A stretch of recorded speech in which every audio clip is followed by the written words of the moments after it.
Ladies and gentlemen, ATDF everything in that shelf presentation.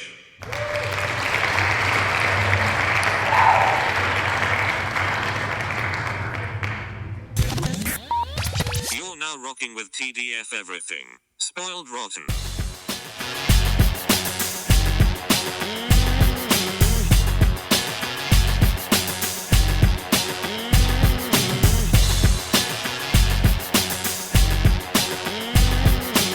Spoiler alert. Welcome and welcome back, everybody.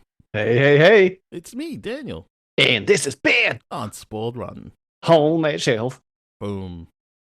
Well, you've heard us complain for 3 to 4 weeks, depending on how you listen, and we're finally here.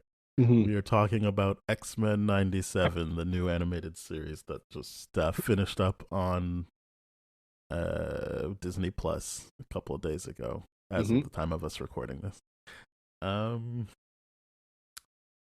Yeah. Well, I think we don't really have to do the introductory stuff. It's been made clear on multiple episodes we like this better than X-Men 92. I think it also has come to light that most people I guess those movies weren't that great either. I think I said that on the last episode or one of the seasons where I was just like, yeah, I think maybe it's less Cyclops was boring to me because of the show and mostly because of the movies. Yes. I mean, the 92, I don't think helped at all. It had different dimensions that you could get into for sure. But 97 is clearly interested on exploring Cyclops as a character and the rest of the team, for that matter, in such a different way. Well, I would say this. I think, well, I already mentioned it, that this show actually is able to capture what is great about them in multiple ways, visually, like their powers, their team dynamics. I would still say that having watched all of the TV show, Cyclops isn't boring. They are interested in him. It's just the limitations of what they can accomplish. Yeah, because what is it? The first episode where it's like I always I have famously always harked on Cyclops because of the show and because of the movies. To be like, all he needs to do is look at people and whatever. But like that first episode, I believe it is, where he's like out of the plane and he's like, oh yeah, I don't need a flyer. I'm just gonna take care of this landing myself, and just like does that move with his like arms where it's like, oh, you're going faster torpedoing down. What the hell is going on? And the way he braces his fall and moves around the field with his optic blast, I'm like, oh damn, I never knew that. You used to do that. That's insane. It's so good.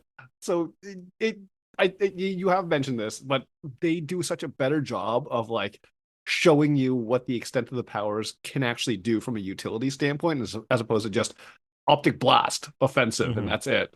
So it makes me like, okay, yeah, I understand why Cyclops would need to be a bit more buff the way he's using his powers, because I'm just thinking, okay, you kinetic blast your way all to the ground to brace your landing, might give you some nap back and destroy some stuff if you weren't built up in the traps or something like that.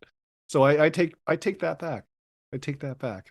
Well, I'm glad you could see it for yourself, because I did say that on the episode you brought it up. Yeah. But I'm glad that you finally saw it and you're like, I see what's happening here. Yeah. But yeah, I think we can go through it episode by episode, like we did the other seasons.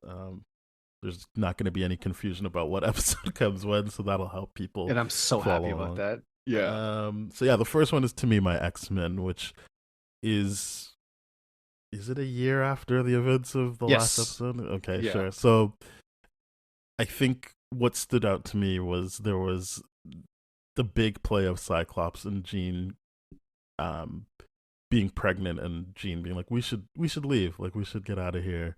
Yeah. And by the way, when I say we're going to do it episode, I mean I'm going to also take the reveals episode by episode. I'm not going to jump ahead. Yeah. So Jean is like, yeah, like we should go. And I think Wolverine's the only one that's like, oh, they're leaving. They're not going to say anything about they're leaving. So he's already kind of in a funky mood, and he talks a lot of shit. He's kind of like, yeah, you're the worst part of Professor X leaving, the fact that we're stuck here with you. And I'm assuming he's doing the whole push them away so that they can't hurt your feelings. Seems like it. Seems like it. Yeah.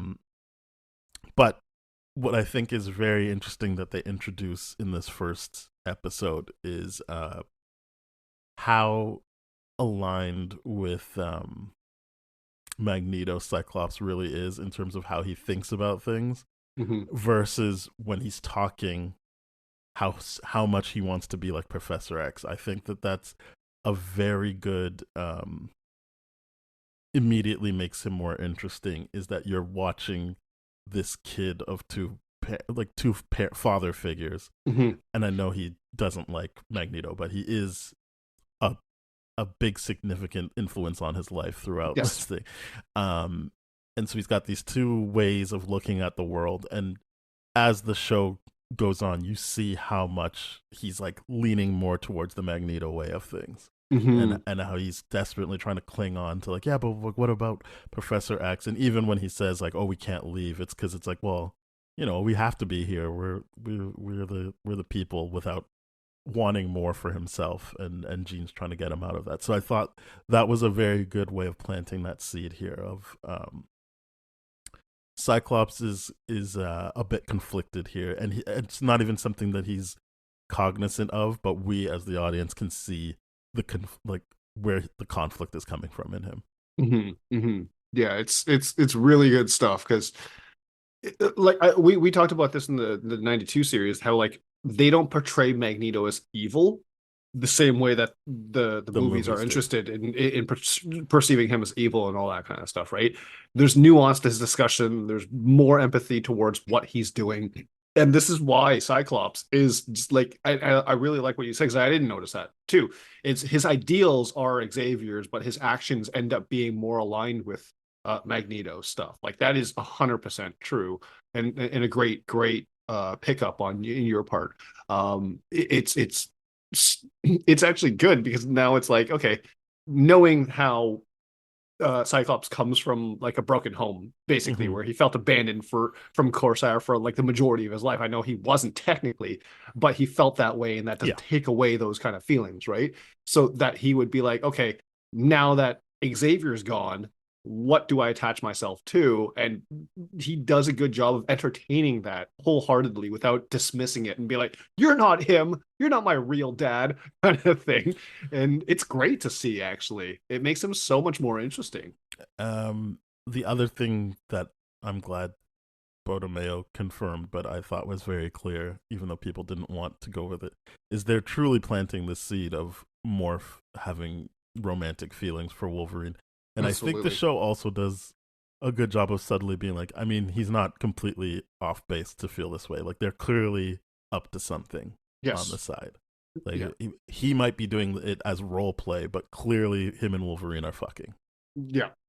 And I like that at first, like this, I think it's the first episode, yeah, when they're with DaCosta or at the bar, and he's Mhm. kind of like, he pretends to be Jean Grey to be like, oh, you're mad because I'm having a baby with the boring guy, Mhm. and he gets Wolverine to say what he really thinks, and even Wolverine forgets he's talking to Morph. He's like, you no, okay, Jean knows what's going on here. I thought that was very interesting. But yes, I think the first episode does a great job of being like, we're back, baby. And Mhm. as you said, the Cyclops stuff, I thought they did a great job of making it clear, like, Storm is not to be fucked with. Like, she's the heavy hitter when they need, like, not even when the chips are down, but like if they're like trying to show off, it's like, yeah, okay, Storm's here to like Mhm. make it very clear we're the best. Yeah. Um, and I think she's the only one that I picked up on as having a musical theme, like that, Mhm. and I'm just like, yeah. Anytime that played, I was like, all right, I'm on board. It's Storm time. Yeah. Um, so yeah, I really like that. We now come up against the one thing I don't like, which I talked to you off mic Mhm. about, which is making Sunspot not clearly Afro Latino. Mhm. And I say that because in this show, I thought they did a good job of being like, Jubilee is Chinese American, so a Chinese American is playing her. Mhm. Uh, Sunspot is Afro Latino, but it's not an Afro Latino person doing his voice. He also doesn't have the hair texture of a Afro person. So I was just like, I don't love that. And I think as I've seen people review his arc in particular, it's clear that that part of it is missing, because a lot of his decision making makes more sense if you understand he is Afro Latino, not just a guy trying not to be a mutant.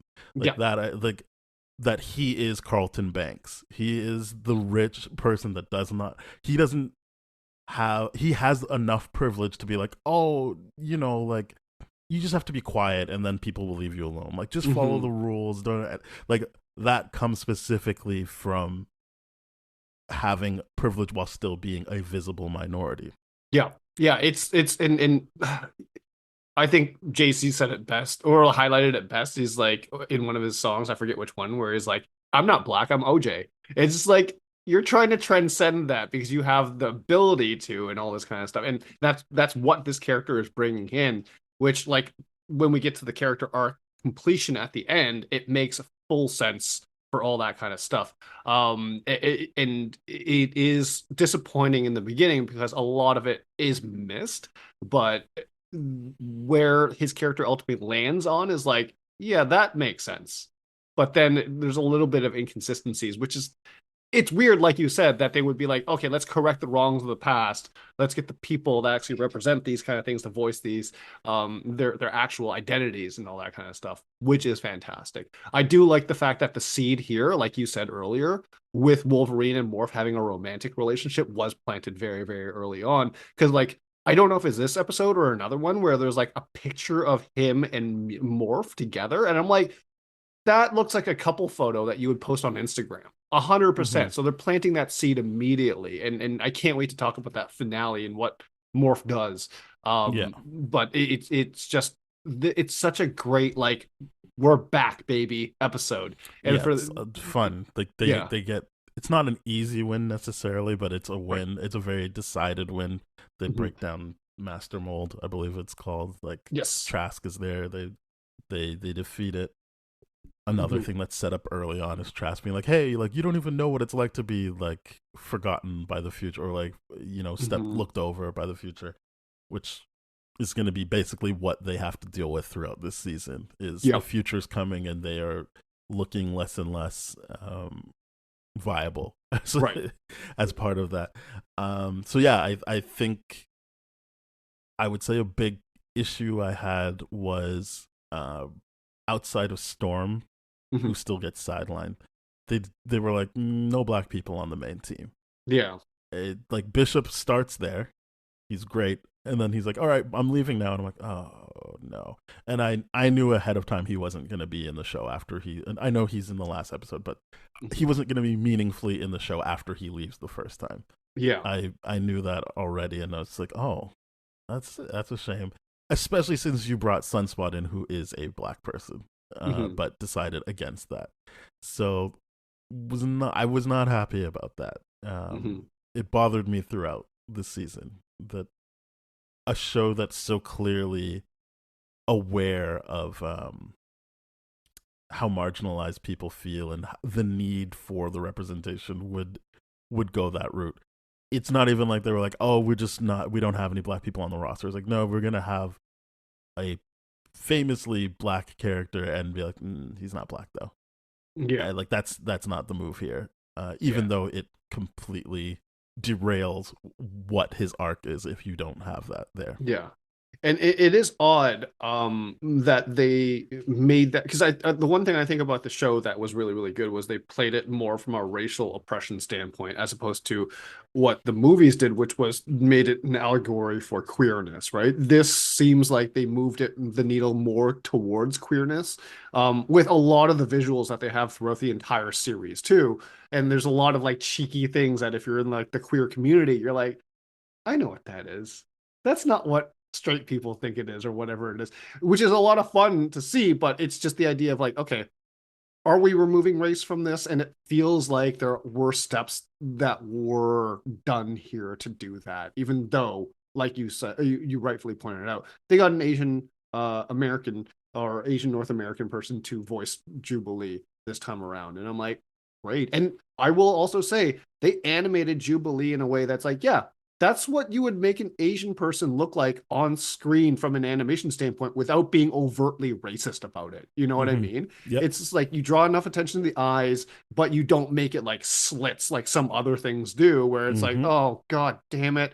So I really appreciate those small little details, especially in Jubilee and her animation. Yeah, and I guess I didn't touch on it, but I did think that they did a good job with Jubilee here, where it's like clearly she's not at the level as the other team members because obviously not that much time has passed since, but she has someone she's taking care of and showing the ropes this time. So you're not as like, oh, they're just leaving her alone. Like she was off doing her own thing with her own agency. So I was just like, oh, I appreciate this. It felt like what do you call those freshman frosh people that are like, I'm still a student, but I'm leading this tour guide group or whatever. It felt like that, and I'm like, yeah, you're not a professor or anything, like you're not graduated, you're not at that level, but here is something that you definitely can take on. Yeah, and you can relate to people, you can help them through this. And I feel like she showed that she's not just, as our conversation last time, she doesn't have shit powers. It's just no one up until this show cared to show what she could actually do with her powers. Right. And another thing I will say, I think what's really, really cool about this is that, okay, I think where the original series fails is the inability to add more to the roster, making it a school, right? The recruitment aspect of everything like that. This immediately is like, yeah, we recruited a new person. It's Sunspot and all this kind of. I'm like, great.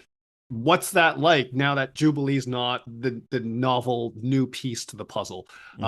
It is a cool thing that they do that, and I do hope that when we talk about the finale, that there's going to be more of that, like here's this X-Men and here's this person that's coming on the team and all that kind of stuff. I'm like, I like the idea of rotating roster. I really, really do. And this season, I think, is making it abundantly clear. It's like, oh, we're going to change the roster eventually, but here's what you're familiar with, and here's the stories that we want to tell. And I'm like, great, love that.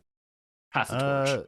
All right, next is Mutant Liberation, which was funny only because when it came out, people didn't understand, or people were being obtuse and they didn't realize the January 6th allegory here. Yeah. And obviously Magneto, I guess we didn't say in the first episode, it's made clear Magneto owns the X-Men now. Yep. So that means that going into the second episode, Cyclops is like, what the fuck? Like, did he not trust me? And again, the compound of conflict here of like, I thought I was the guy. I did everything that Xavier wanted me, and he chose his enemy to lead. Beast understands what's going on here, but but Cyclops is, and I'm not even saying Cyclops is wrong to feel the way he does. It's just, it, as I said, makes him interesting throughout. Yeah, you're like, oh yeah, like everyone thinks this guy's the Boy Scout, so how is he not the leader here? That is a slap in the face without any conversation beforehand. Right. Like it's not like he was like, I guess he did say like I should go off and do something else. It was literally like, you literally picked your enemy over me.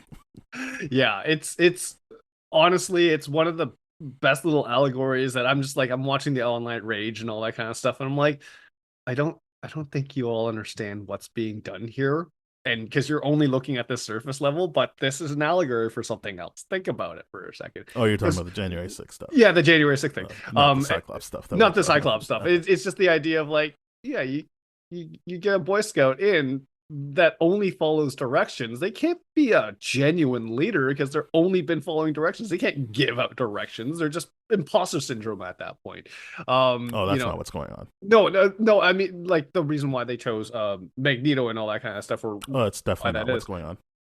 Okay, but I think there's elements to it where it's like, yeah, I get where Cyclops is coming from, but it's just Magneto would be better.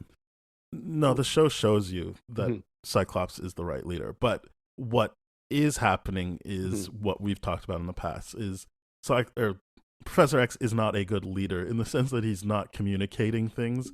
Yes. So there's a bunch of people who feel they're in debt to him, including Magneto, without ever actually having proper conversations with him so that there's a proper exchange of information.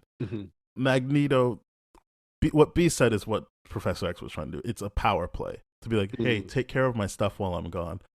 That doesn't mean I trust that you're a better leader. It means now you're going to be too preoccupied to do your own shit because you're invested in our connection, so you're not going to want to let me down. And Magneto says as much throughout the episode. This is his attempt to be like, I'm going to show Charles that yes, I listen to him. I'm gonna do this thing. It's definitely not. He's a better leader. Okay. I definitely missed. And as I said throughout the show showing you that Cyclops is a good leader and the right leader for this. But Magneto warm. but Magneto is being controlled by Professor X. I think that plays into the end as well. The mind games that Professor X likes to play without actually going into your mind is what's on display here. But yeah, so what is good about that, as I said, is that it forces Magneto to give all these great monologues about why humans need to be a lot more on board with mutants, and not that they need to be like, oh, let's coddle us, but respect us as you would fellow humans. We're tired of how you've been treating us. All of that is important, but as I said, you already know Cyclops is there. He's going to reveal it later, but he's already thinking like that anyway. And then you have the fun stuff of him just being like, having fun, being like, yeah, I'm the leader now, you have to listen to me, even though you guys don't necessarily like me. And I didn't know this before the show, but obviously he's had a relationship with Rogue, so he's also like, this is great, I can rekindle this. And I don't think he does anything wrong, but he's also just like not trying to spare Gambit or anyone. He's just like, no, I'm here for Rogue. Yeah, he's acting in self-interest. That's what's happening for sure. For sure he is. And I think it's very, very interesting that it's like, okay, I'm glad that they explain it later. But in this situation, it is a genuinely like, wait, what the hell? Like, are they skin to skin right now? That's awesome. Like, what's happening? He can so give many questions. Rogue what she's wanted and explained what she's wanted this whole time of being able to touch people.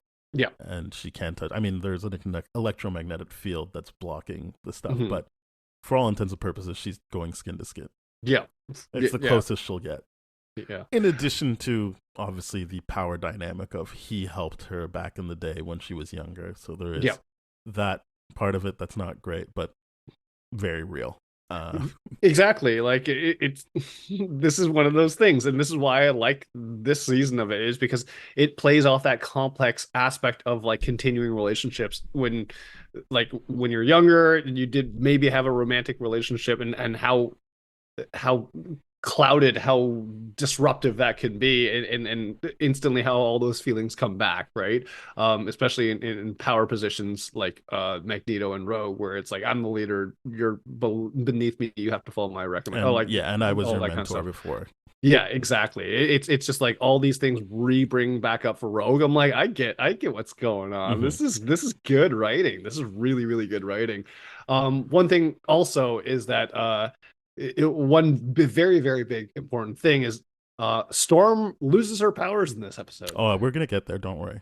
Let's not just jump to the end here. Okay. Yeah. But yeah. So the big thing here is Magneto starts off the episode saving people, and people are like, not sure if this is like a genuine thing or if he's got a play here.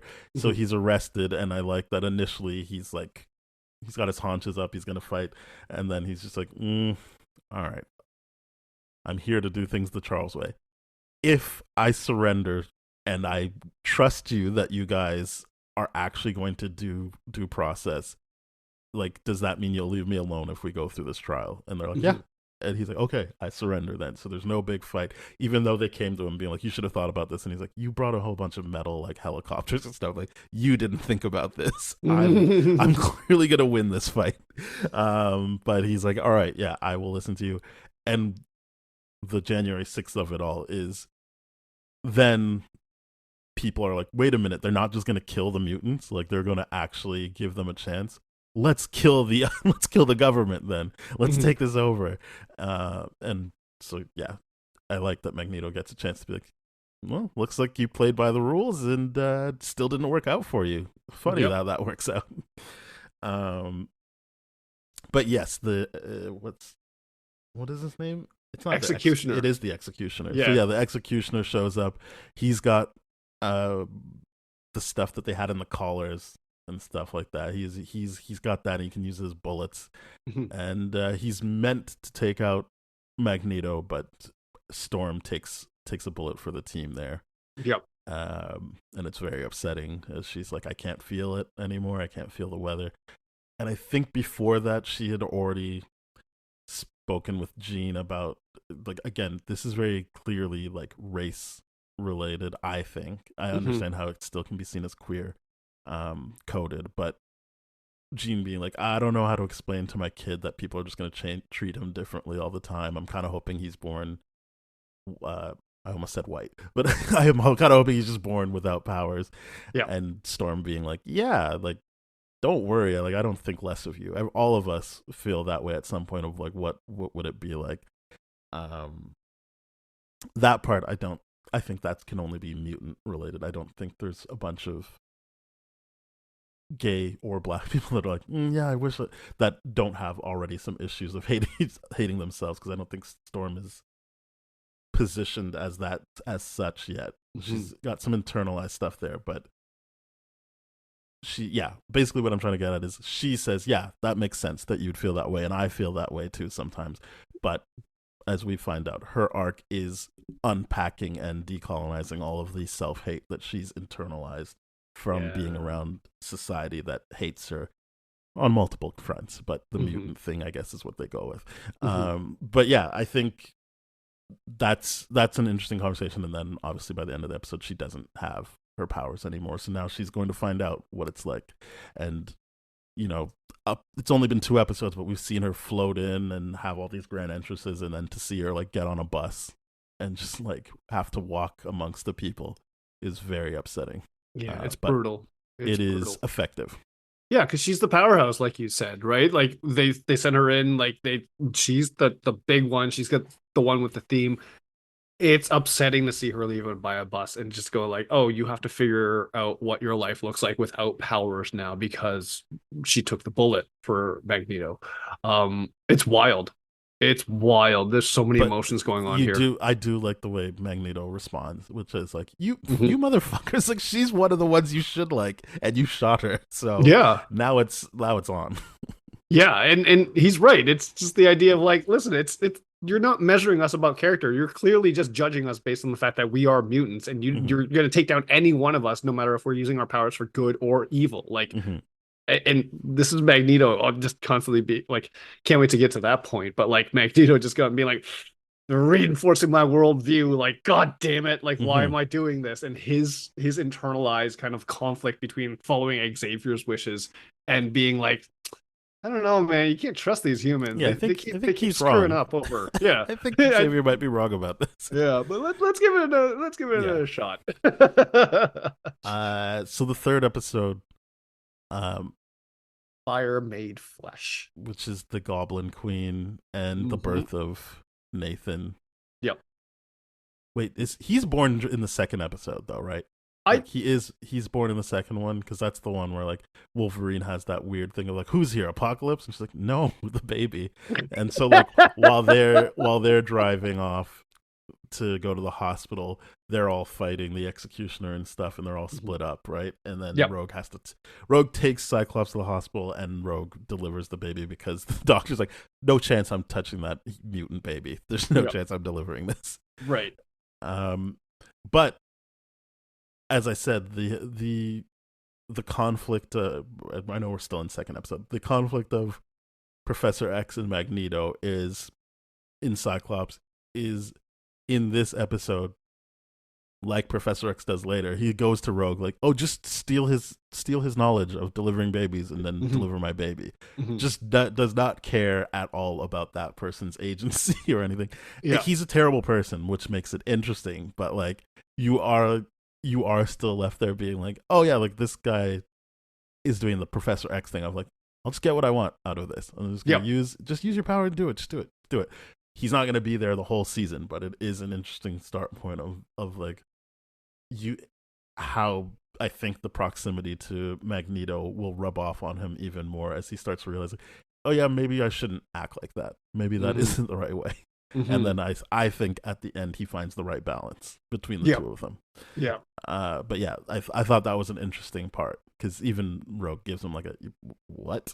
Yeah, sure it's like, is that the order you just get? I was that's the right way to go. This is when I started looking at Cyclops very, very differently because I'm like, oh, the Boy Scout wouldn't be doing that. The Boy Scout would just like temper tantrum on find another way of someone that's willing and consenting. He just did a Professor Xavier move, which is like, I'm going to be nice and whatever, but secretly I'm just going to be a manipulative asshole behind the scenes and not care about other people. And I'm like, this is wild to me. Like, they're really showing me a different Cyclops here. And you're right. It's conflicting because the doctor was like, I'm not touching that mutant. Like, obviously he's like, you know, a douche, but like the idea of Cyclops being like, all right, well then your consent doesn't matter. I'm just gonna Rogue do this. And I'm like, whoa. She does it. I mean, it's also important that it's Rogue. Yeah. I mean, she's the only one that can do it, but also where Rogue ends up at the end of the season, you're like, yeah, I mean, I guess she would be like, yeah, for mutant kind. Well, yeah. Got it. Yep. But yeah, so then still in the second episode, Morph is trying to cheer everyone up. And he's like, don't worry, Storm will be back, even though she left. And then the real Jean Grey shows up. I guess that's a spoiler for the third episode. But another Jean Grey shows up, and we end there. And so in the third episode with this, you realize that the person that gave birth to Nathan, for whatever reason, I don't know why her name is this, but Madeline Pryor. I don't really care that the show didn't explain that. They get a lot done in the 10 episodes, and so it'll just be something interesting to read in the comics later, I guess. But yeah, Madeline Pryor, who I will just refer to her as that from now on, not the clone, but Madeline Pryor gave birth to Nathan, which again, more interesting conflict for Cyclops because he's like, so the person, I don't know when this switch happened, but I'm still very connected to Madeline Pryor, and this Jean Grey who showed up is the person I went to school with initially, but also how much of this is like, did I marry Jean Grey and she got switched, or did I only marry Madeline Pryor? Like the only thing we know for sure is Madeline Pryor gave birth to Nathan. Yeah. That's all he knows, and so he's kind of stuck there like, I don't know. What's going on here? Yeah, it's interesting to see this struggle within him, and I like how honest he is because he's obviously got no ability to actually lie to Jean Grey, being like, "Oh, I could read your mind and tell you you're lying right now, so don't do it." But the fact that he's like, "Yeah, of course I'm conflicted. I love you, but this is also the mother of my child, and like I've spent a significant amount of time with her." He doesn't go with Madeline Pryor. Initially, he's like, "Oh, if you're not Jean, then I don't know what to say." Maybe it's like, I don't want it. He's honest in the sense that he doesn't try to make up something. He just gives them silence. He's kind of just like, I don't know, because they're like, well, what do you want to do, Scott? And he's just like, I don't know. I mean, like, yeah, that's valid. I'm like, it takes again. He's gotta think about it. I am 100% on board on how Cyclops operates in this season of television. Right. I'm not like, oh, what a loser, or what. It's like, yeah, that is ridiculous. Like, what do you even do in that moment? Yeah, like all you can do is stall for time, really. Yeah, and you know, me with my poly mind, I'm just like, Triad. I mean, yes, maybe he is thinking that, but again, how do you just say that out loud when that's not what everyone else has agreed to? No, everyone, you can't say that out loud. That's why I'm like, I like that he's realistic. He stalls for time. He tries to gather himself because I think it's unreasonable to be like, hey, make a decision right now. I'm like, bro just got the information 5 minutes ago. What do you mean make a decision now? Any decision he makes is going to be a bad one. And it's going to be based on emotion, not his actual thinking patterns and all that. So him stalling to me is like, no, good. Don't give an answer right away. Yeah. That would be terrible. If he gave an answer right away, I'd be like, ugh, I'm going back to disrespecting Cyclops. But the fact that he was like, I don't know, this has never happened. Like, I never thought this would happen. And all that. I'm like, yeah, that's the silence. Give it time. Think about it. So then the episode basically turns into a haunted house thing, which is very fun. Yeah. Where Sinister shows back up and he controls Madeline Pryor, and she calls herself the Goblin Queen. Mhm. There's a big fight.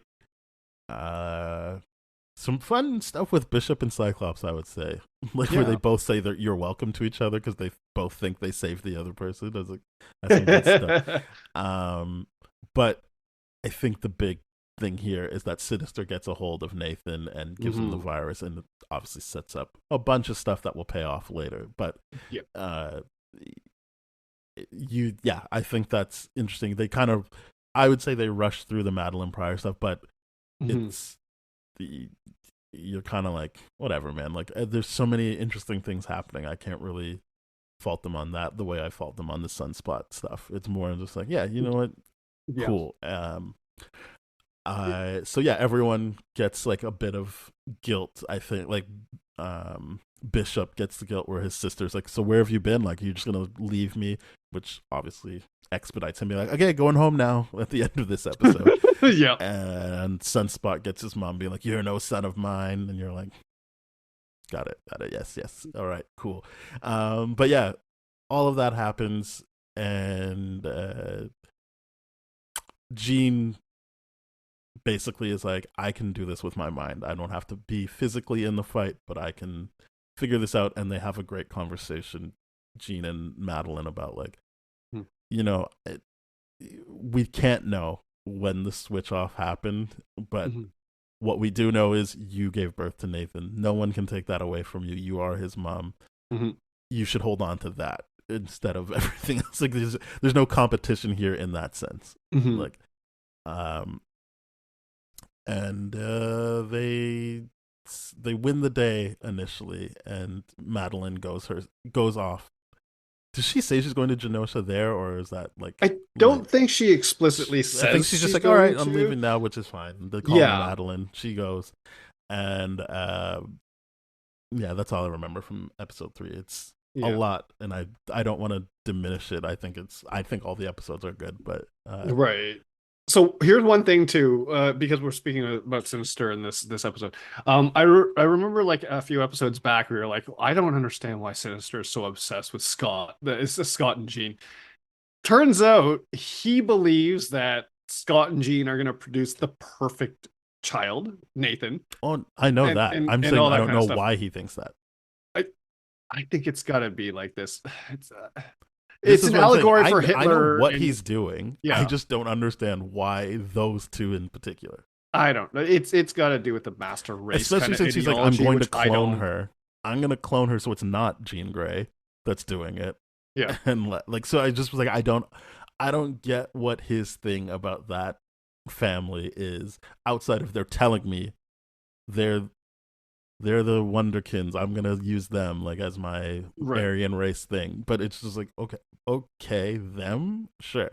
That must be it. I mean, like, it's just you and I obviously don't connect to that ideology of thought or anything like that. There's not even about the ideology, just like why those two. Nothing about those two like is explicitly stated as why they would be special. Well, it's the same thing with why Hitler thought blonde hair, blue eyes. When I'm like, but at least you know that's the uniform. It's not. Stuff. It's not like he was like, it has to be Billy and Mary. They have the blonde hair and blue eyes. I like. It was just blonde hair, blue eyes.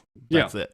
Fair enough. So that's what I'm saying. It's so hyper specific that it doesn't make sense. Yeah, and maybe it's like the idea of making a perfect human, or perfect mutant, and trying to do more genetic stuff based on that. But like, I don't know. It because the idea of like, oh, we're gonna infect him with this technovirus and make him invincible and all this kind of stuff. I'm like, wait, what?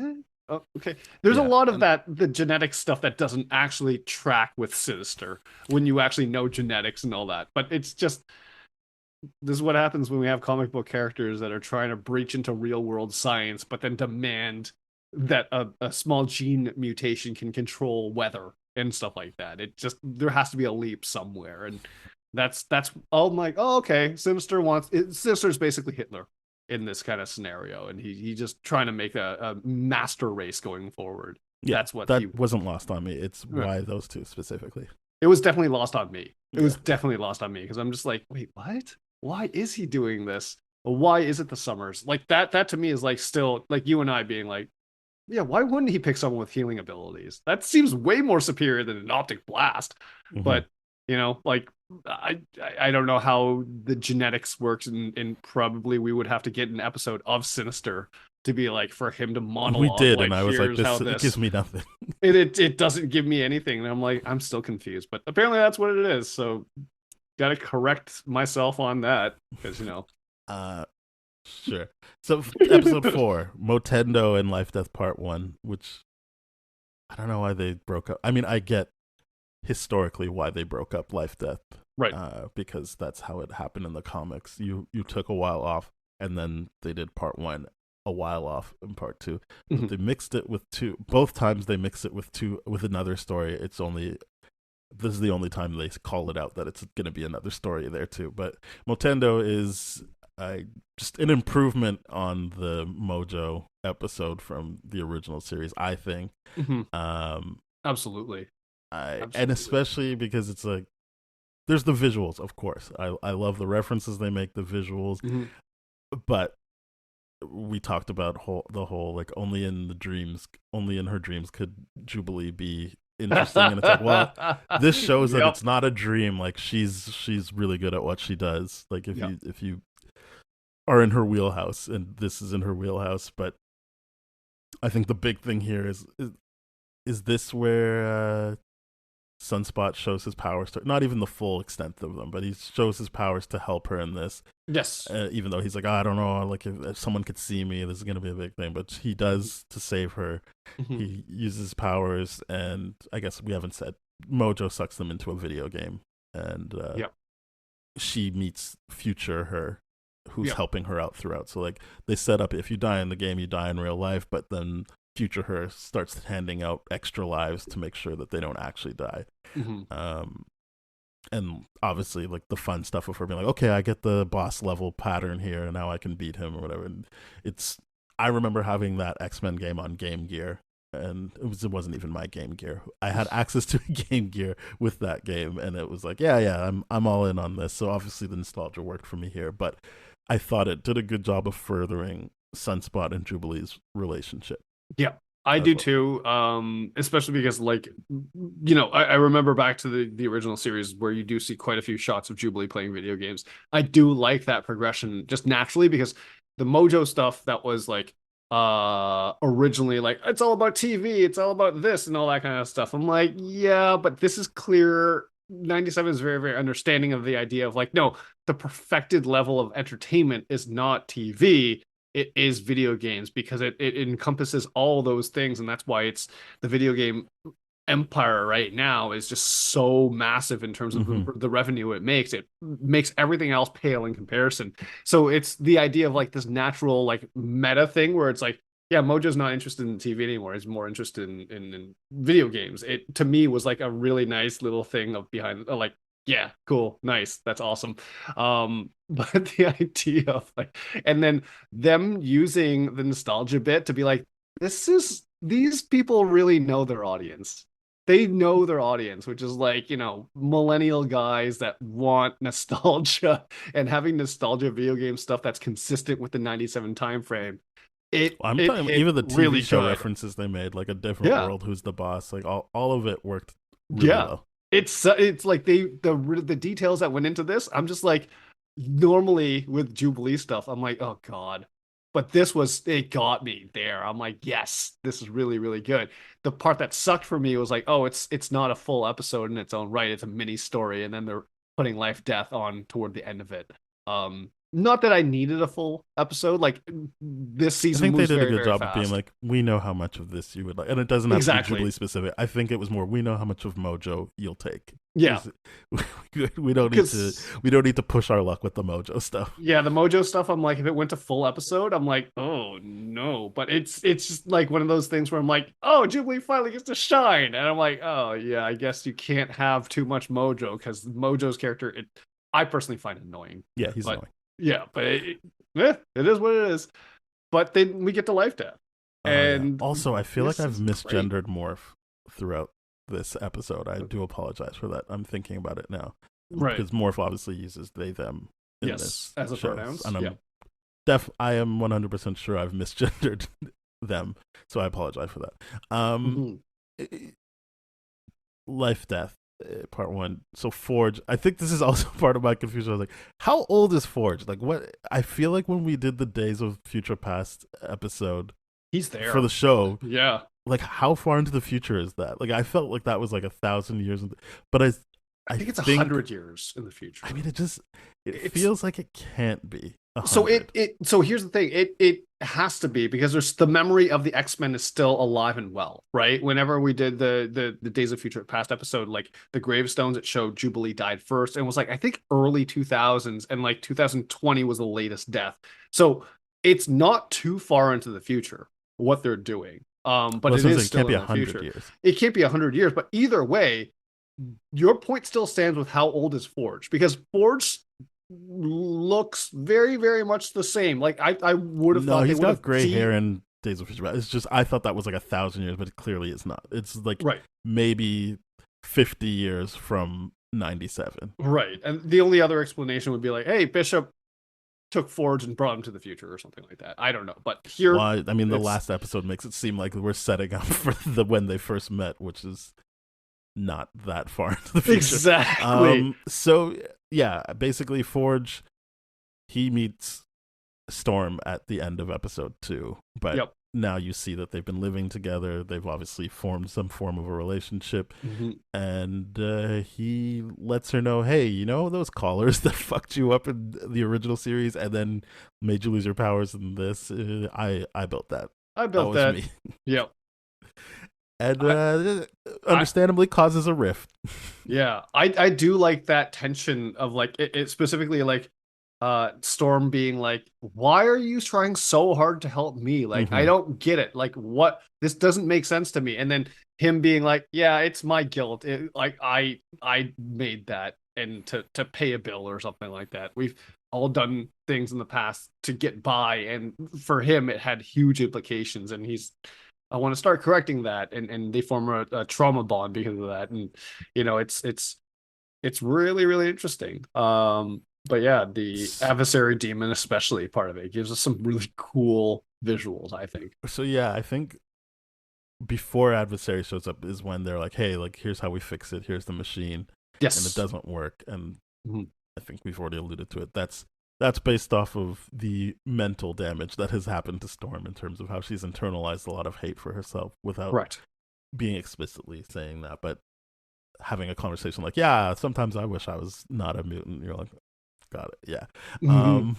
Well, and it's so- happened now. How's it working for you? So And, physically, she probably is fixed. It's mentally that she's, and this adversary demon is a physical manifestation of that doubt and worry Yes. there.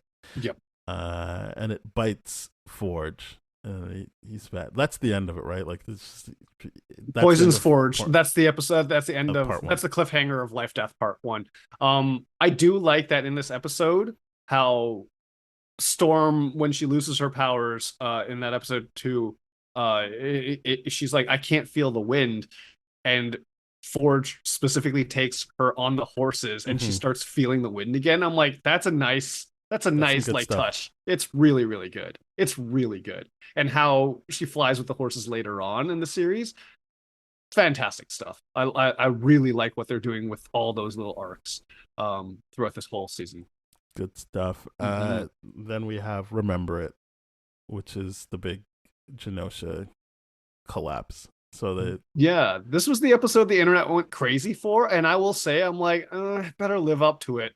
Exceeded it for me. I'm like, oh, that's what they went crazy for? Like everything up until the end of the episode, I was like, oh, I'm like, this is great, this is great, this is great. And then the end of the episode hit. I'm like, oh, this is legendary. This is good. So they bring it's just Gambit and Rogue that go, right? Or who Yeah. else goes? Magneto, Gambit, and Rogue to Right. Genosha. Sorry, yeah, And- yeah. Yeah, and they 'Cause Magneto got an invite. correct. And so then he goes, and we're reintroduced to Nightcrawler. Mhm. Who's like, "You idiot! Just ask Rogue out." And we find out later the Gambit's like, "Yeah, I have been. She just doesn't want that." But Yeah. he's just like, "No, I'm not good enough for her."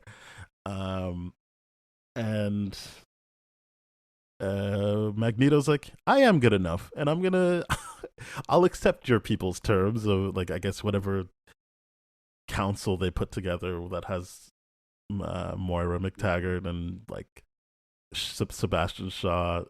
Was the main Morlock part of that too, Callisto?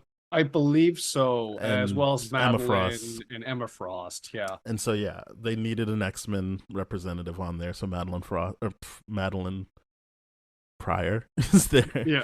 And so yeah, is this also the what? Yeah, this is also the episode. That's the reason I mixed up Madeline or Emma and Madeline is, I think in the comics it's Emma and Cyclops who do the telepathic cheating. Yes. I thought it was an interesting nod to that in the episode because when Madeline gets called out for it, Emma's like, interesting that you do that. But yeah, basically, Madeline, not Madeline, Jean and Scott are basically not talking really. They're trying to keep each other's distance. Wolverine tries to push Jean to be like, just get on with it. Like, just get back with him. It's obviously supposed to be you two, but she kisses him. And he's like, you just forgot what the deal is. Don't worry about it. It's not a big deal. Just go make up with your man. But they realize the issue here is more like, it seems like you still love Madeline, which is fucked because she's not even really me. And you understand Cyclops being like, yeah, but I forged quite the connection with that person. And she is the mother of my son. Yeah, and it's just this weird thing where it's like, okay, neither of you are willing to go back in time to figure out when the switch happened. So he's left in a situation where it's like, I don't know what memories I have with you and what memories I have with her. Like, but they're both real to me, and they both thought they were you in my mind. So it's and I genuinely get like, how do you love me is. or do you just have like this memory of like that we loved each other, which I thought was a good counter to, I love like maybe that. we should take a beat and figure this out. Yeah, because at the same time, it's like, okay, cool. You come back from and you enter the situation, and the first thing you want is familiarity and comfort. So it's like the fact that he actually is able to call her out on that, it's like, hey, are you just using me to feel comfortable in this situation to reintegrate back in, or like we both need to spend some time? Like, this is a great kind of stuff that they're doing with the relationship of Scott and Jean in this regard. And I think it's so good that like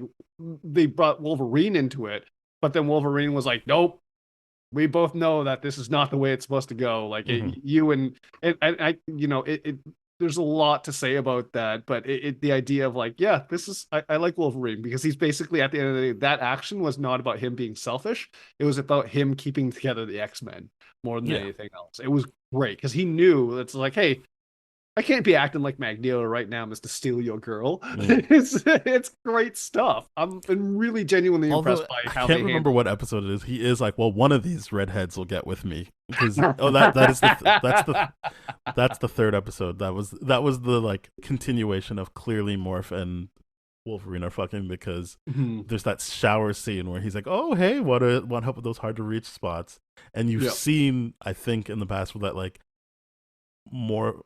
Did I say he again? They were like, oh, they'll switch into someone else so that Wolverine will roughhouse with them, and who knows what happens afterwards. But I think this pushes it because Morph basically is like to Gambit. Oh, it looks like Rogue's putting in a lot of time with the new boss to get Gambit to go, and then Morph obviously feels like, all right, now that he's out of here, we can do what we normally do. And Wolverine's like, sorry, buddy, gonna go after either Madeline or Jean. Let's see which one works out for me. It is rough to see how Wolverine is kind of using Morph in that regard of being like, hey, I can't really pursue this. They don't show enough to know, like, obviously on face value he's using Morph. Not enough is shown to see to what extent. Correct. Because Wolverine might be telling Morph like, hey, this is just a thing we're doing, and might communicate that this is not something that he's interested in pursuing beyond fuck buddies, but obviously I would hope that Wolverine would be in touch enough to understand that Morph doesn't see it that way. Yeah, And so I he is hope ultimately so. using Morph. Yeah, because it's like, those guys that are on the down low and all that kind of stuff. It's like someone's got feelings here, and someone's denying their own feelings, and it's a rough situation. So I don't know how much, and I like specifically how like the kiss between Wolverine. I'm just like, interesting. This is an interesting display of just everything going on right now, to be like, okay, is this your way of being like, I do have some feelings for Morph, but don't know how to express them properly, which would be consistent with Wolverine's character. But at the end of the day, I'm like, yeah, it is shitty that Wolverine is fundamentally just using Morph to be like, hey, you're my side piece until I find someone that I can actually, go in public with and all that kind of stuff. And I'm like, that's gross, that's definitely dude. how it's coded. Yeah, 100%. But yeah, back to Remember It. We get some very grown up conversations of like, basically, yeah, Magneto's like, I'll be the figurehead here, but you have to make sure that Rogue is my queen. Right. And he presents that to Rogue, and she's like, fuck you, you're just using this to get back with me. But, and she explains it later in the season, but very clearly is like, well, whatever, if this is part of making the world better, then I'll do it. I want to make things better for mutants. So she does. I mean, it did make me go like, so what were they doing during those training sessions? Like, or was that just simply her flat out being like, yeah, we're fucking? No, I'm 100% sure they're fucking. It's just like, but her being like, oh, I don't want to enter the line, the spotlight with you and all that kind of stuff, I think is really what is going on. But Rogue and Magneto were definitely fucking, in that kind of regard. And I like the conversation that Rogue has with Gambit, and her explaining is just like, hey, this is something I've always needed, something that you could never give me without me putting you in the emergency room and all that kind of stuff. And then Gambit being like, yeah, but that's skin deep, like what we have is. And I'm just like, I'm so glad that Gambit said that, because there's things that are more than skin deep. Yeah, 100%. And that's like, but I like that he's like, and we'll just be friends. And obviously not a lot of time passes, but he proves that he's not going to be shitty to her. Like, he 100%. sees it, like, they work together. He's not like petty. He's not shitty. He says, great, you made your choice. I thought there was a long play here where I was going to play your swamp rat or whatever. But obviously you're choosing to be with him. He's going to break your heart. I will still be your friend in that time period. Absolutely. And it's such complex adult relationship stuff that's being done so well by Gambit. He's not doing any of the jealous nonsense. Yeah, he has to leave the room, but that's just him respecting his own boundaries and all that kind of stuff. Oh yeah, 100%. He didn't even see the kiss. He just saw them touching hands, and it was like, yeah, like I literally can't do that with her. Yeah, it's got to be heartbreaking. I'm just like, this is so brutal for Gambit, who's he's been emotionally there for Rogue whenever they've needed it, and all this kind of stuff, right? And I do agree with him. It's just the idea of like, yeah, just there are things that are deeper than skin. And this a lot of people are just like, how do people have relationships with asexual people, like people that just don't have any sexual desire or anything? I'm like, you get that a relationship is more than just sex, right? And like this just illustrates that so well, so well, because it's just like, yeah, even though Rogue can get what she wants, she's not going to get what she needs with Magneto, because Magneto is emotionally unavailable compared to what Gambit is able to give her. I would say that's not the best comparison, because she's very clearly stating the physical is important to her, so it's not an asexual relationship. It's not the best, so right? Yeah. So I would say that's not true. I think she actually probably would get what she wanted with Magneto and needs, but well, no, that's why I was very, very clear. Like, hey, she's going to get what she wants with Magneto, but not what she needs, though, because Magneto's not emotionally available for that type of relationship. She knows she's playing. I don't know that that's card. true. I think that the whole point of this season is that you're watching Magneto become more open and then get the door shut in his face and be like, "Fuck it, then I'll go back to what I was doing before." True. I don't think it's true that he was not emotionally available for it. I think he could have got there, all things being equal. Okay. That's a I think good way of looking that's at it. that's the sad part of the arc, is that he was in earnest trying to do the right thing and open himself up. Yeah, and you know And that that's that a lot in of the last episode, is him fully trying to unpack all that emotional baggage. which is funny because from a trauma perspective, that oftentimes does happen to people where it's like, all right, I got hurt in the past, shutting myself off. This is who I am now. I'm dark or whatever. Mhm. And then they meet someone that starts to open it back up, and it reconfirms everything that they originally believed. And then they're like, all right, got to go full demon mode right now. You're right to highlight his overall arc in this season because it's so good, such Yeah. good writing. I think that's the heartbreak, is that it's like, well, it's why people saying Magneto was right isn't like some triumphant thing, and like, yeah, that sucks, Magneto's right. Yeah, it's an admission of like, oh crap, the worst thing we had was right, and I'm just Yeah. like, damn it. Well, basically, It yeah. is So tough. then a huge sentinel, the big sentinels come, and they destroy Genosha. Mhm, Cable shows up to try and stop it, but he can't. mhm. Also, in this episode, people pointed out, at first I was like, why does that matter? But the Watcher is in the sky right before the Yeah. big thing, and you're like, oh, right, because that'll remind you of What If, where they talk about absolute Mhm. points. And Yep. later on in the series, they're like, oh, this is an absolute point, obviously, because Cable has tried so many times and he still keeps getting pulled back, and he can't affect this outcome. Yeah. Yeah, it's absolutely brutal. That he gets to spend that time with Madeline right beforehand and all this kind of stuff, and you're just like, oh man, this does suck. This has to happen because at the end of it, the surprise attack on Genosha, all that kind of stuff by the Sentinels, Gambit dies. Mm-hmm. And it's just one of those things where I'm like, oh my god, Well, that is the scale of the he show. takes like the thing stabbing him so that he could fully charge it. Yeah, I believe is the idea here. Like, he knew it was a sacrifice move. It's not like he was like, oh, like, I'll survive this. He was like, I'm going out, but this is how I can take the Sentinel out with me. correct. And it's just wild because the whole sequence between him and Rogue on the bike and the fight Mhm. and the visuals there were just like, yeah, this is you two in harmony right now. This is beautiful. And then all of a sudden, Gambit's gone. And it's rough. It's so rough because you feel like there's so many good pieces of dialogue in this. One of which is like when she finally gets to touch him, and then she just says, "I can't feel you." Mm-hmm. I'm like, oh my god, my heart's breaking right now. This is brutal.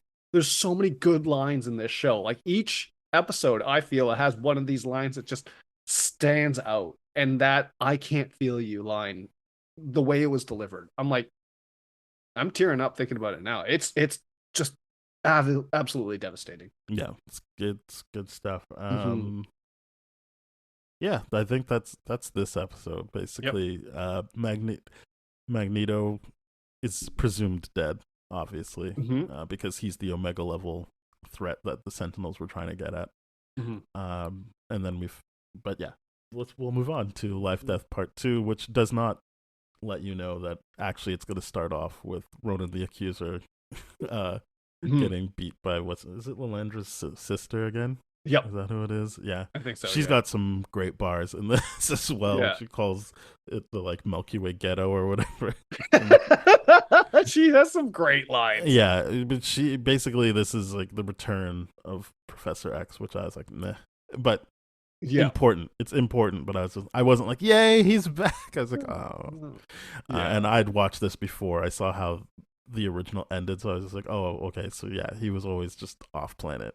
I know we talked about that last episode of everyone else knowing that for a fact, and me just being like, oh, I was really hoping he was dead. Yeah, because like when they left, the last time we saw him was the finale of '97. We're like, yeah, we are the Poochie thing. Mhm. I love that you called it that. It was like, yeah, we're going to a different planet, so we're gonna heal him, and then it's like, yeah, no contact for a full year. So it's like, is he dead? Is he not? And all this kind of stuff. And it's just like, no, he's been living his best life in the Shi'ar Empire. And I'm like, Mhm. what the hell is this? But basically, the sister's like, you know what? If you're marrying this guy, he has to like forget everything about Earth. That way, Yeah. we know he's gonna be loyal to us. Yeah. And does he tries to fight and I can't remember what happens, but basically he's like, oh, I forgot, I can just fuck with their heads again, and he puts them in school. Mhm. Literally, like they're in a classroom. He's standing up again. He's got an apple. He's pretty cocky, and then Yeah, I hate this. I Gambit hate shows up, this and he's like, Professor "Oh, my children of Adam," and I was like, "Yeah, I'll yeah, you never probably see should my have been in touch." X-Men again. I'm To be like, clear, he was saying before that he wanted to go see them. I'll yes. give him that. He was Yep. saying, "Hey, I understand that this is where we rule, but could you see yourself going to at least visit my kids?" Yeah, yeah. Let's go to Earth on the weekends. Shared custody.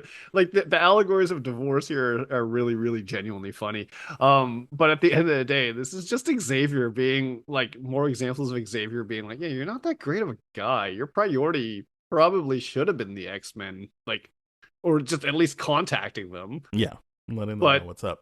no, No, he was out having he a good was time. I didn't having a good realize time. when he was saying they were drinking, dancing, making love. I thought he was talking about himself. Like I thought he was saying like, yeah, I was out here being an idiot while they were suffering, but everything I've seen has been like, no, he's describing what they were doing right before they died. And I was like, oh, seems less interesting.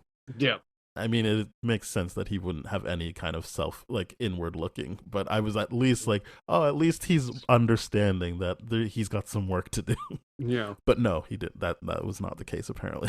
No, he just lived his life of hedonism and all this kind of stuff and got to fast track his way into the Shi'ar Empire. It's just one of the weirdest things ever. But I'm like, yeah, it's Professor Xavier for you. He's ultimately Yeah, a selfish not into guy. it. Anyway, he leaves. He's like, yeah, sorry if this breaks up our love, but I'm going to go see my kids now. Yeah. Yeah.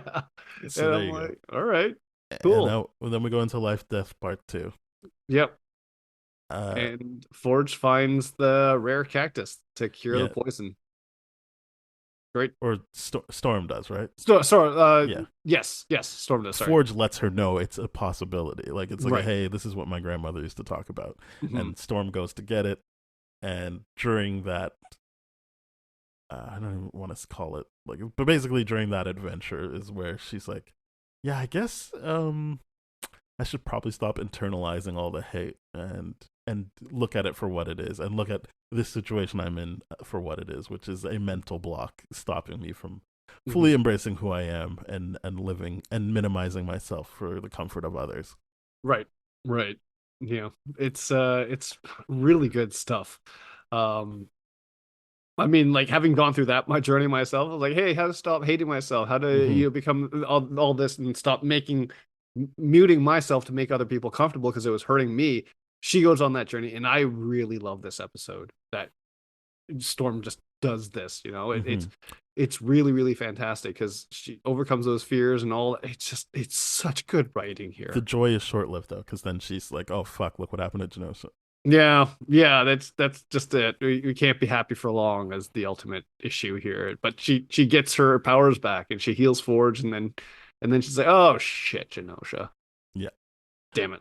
Well, next is Bright I think Eyes. my favorite episode. Yeah. Is Rogue being like, you know what, fuck this shit, and she really goes for broke here. But yeah, it starts off with Gambit's funeral.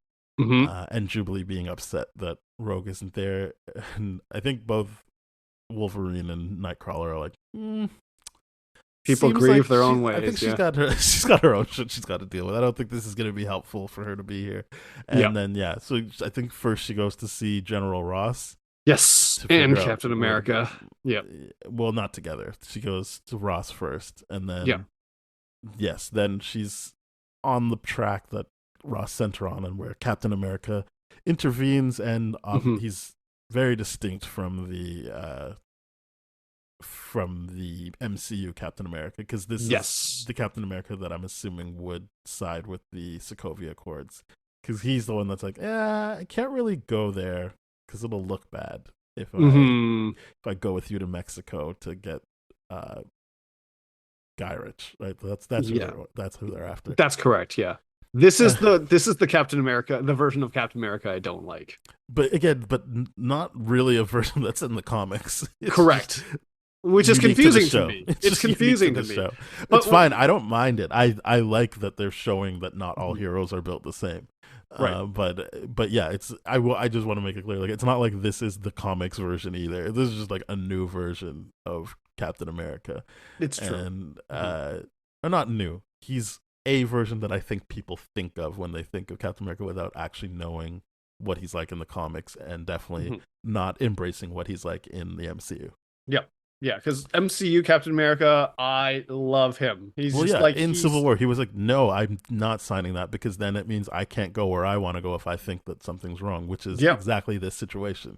Yeah, Something's and, wrong, and he's saying, "Well, I can't go because the government will be mad." Yeah, and it's him ultimately bowing down to bullies, for lack of a better term, in that Mhm. sense, where it's like, hey, if we decide you're not going, you're not going, and it's just like, no, his whole thing is anti-bullying in the MCU, but for here, it's just like, no, this is the version of him that would have signed the Accords, like you said, and would be like, yep, my higher up said I can't go, so I'm a part of the system, so Yeah. all that kind of stuff. I'm So like, then Rogue- "Ugh." So then Rogue throws his shield, and I'm like, "Great, I like love that. a lot." I love She's like, "Oh, that. guess It's you like- won't be needing this, bitch." Yeah, because if you're not going, you won't be needing this. Good luck finding it. Boom. And then yeah, she goes to Mexico. She kills off a bunch of guards, and Gyra's just like, I'm not afraid. This is you're not gonna get any help from me. Mhm. But she doesn't kill him. What's his face kills him later, Bastion. But Mhm. she basically, I think that at that point, the X-Men and Rogue are all going towards Trask at this point. Yep. I don't remember how they meet up, but they do eventually meet up again right before they're there. And they keep seeing that thing OZT, which now I don't even remember what it's called. I don't know what that stands for anymore, even though I just Yeah. watched the episode where they explicitly tell you what it stands for. Mhm. But anyway, she's like, yeah, what's OZT? I don't know that. And even Wolverine's like, that means nothing to me. And I've been a spy for how many ever years. Yeah. Operation something, though. Yeah. Yeah, basically, I think It's- this is the interesting thing. And I know people who have kind of struggled with this as well, which is the divide between the heroes that want to get things done and the heroes that want to look superior to other people. Mhm. So Rogue is basically like, she grabs Trask before he jumps off the thing, and she's like, this isn't helpful. Killing yourself isn't going to atone for anything. Actually give us information we can use. That would be atoning. Mhm. And he's like, I got nothing. And she's like, oh, then I have nothing. And she thinks she kills him. Yep. To which you hear, oh, what are you doing? And I think it's Nightcrawler and Cyclops are like clutching their pearls, where Wolverine's like, she's doing what we wanted to do, which is be effective. Like, you fucked up, so you're not gonna help us, and you're against us. You're actively against us. You're not gonna help us. Yeah. Um, And you're not going to stop and all that kind of stuff. It's so great. it it's didn't so matter good. though, because he's one of the super Sentinels that Bastion made. Yep. And he comes back and he fucks Rogue up because she is not even in. She's in the next episode, but she's not awake for it. Yeah. So he completely knocks her out, and I like that Cyclops is like, right, just remember while we're fighting these things that they fucked up Rogue, so we can't hold back on this anymore. We actually have to fight like we're trying to win. Yeah, because the thing I like about these advanced Sentinels is how they're actually like humans in human body form and all that kind of stuff. And it's like, the old Cyclops would have been like, hold back. Now he's like, no, these are KKK members essentially, or whatever hate group you want to put. Like, they will kill us in a heartbeat. Like, they already made that decision when they signed up for this, regardless of whether or not they knew the full extent of it. They weren't taken over. It was like, hey, do you want to be able to kill mutants? And they were like, Yeah. yes. And so they didn't know what would happen to them, but they went into it being like, I am trying to kill mutants. Yes, Exactly. that is what I want. 100%. And I love that. I love that the show goes to show you the extent of who would sign up for this. It's not just one type of person. It's like older people, older women, young people, all this kind of stuff. It's just like that. Yeah, hate is just pervasive amongst this, and it just really does illustrate that point. It's wild because there's some people who's like, oh, she's just a sweet old lady. I'm like, no, she wants to kill mutants. Bitch The wants to mum kill thing, I kids. don't know. Yeah, no, obviously, clearly the mum, because Yeah. they said later that she turned away Professor X. Yes. But yes, in this moment, you don't know about the mum because it could have been this perverse thing where he did it to his Mhm. parents. Yeah. But they clearly show you everyone else opted in. This was Yeah. not. This was not like a hey, we had sleeper cells. They had no idea what they were doing. It's Mhm. like no, these are people that were like, yes, I want to kill mutants. Yeah, yeah, and that's it. And just like the we will not replace you will not replace us kind of narrative of that kind of stuff is just like, yeah, here's the power to do it. We just won't tell you the full extent of what that Mhm. looks like that you're transforming. And it But doesn't matter you're to all them. set in Like it. Yeah, they can see what the process is. It's not like they're like, yes, yeah, I'm sure this will be fine. yeah, yeah. It's gross. It's a good episode here. But yeah, it's Yeah, gross. I really Mhm, appreciated this, and yeah, mhm. then we get. I think it's the first time you hear Bastion talk, Yes. and it's weird because I'd already had like a bit of a man crush on this actor Theo James. Like I Mhm. just was like, oh, do I like this guy? I don't know. And then he showed up in this. I'm like, oh shit, and he's killing it as this villain. Oh man, like I hope nothing bad comes out about him. Yeah, yeah, it's wild. They also go to, oh yeah, Trask is hiding in Madripoor here, which is kind of Yeah. cool that they get to bring that into this too, which is I think really really cool. Yeah, this is such a good episode. It's such a good episode. We skipped over something that was really important to me, but that was all the way back in like episode 3. So we'll have to deal with that later, I guess. So here's the Tol- thing. I want to also say, like you said, like, oh, this is the episode where Jubilee. It's actually this episode, where Jubilee and Roberto tell the mom that it's like, I hey, never said that's what happened. really? No, I never Okay, said that. I but okay, didn't even mention Jubilee.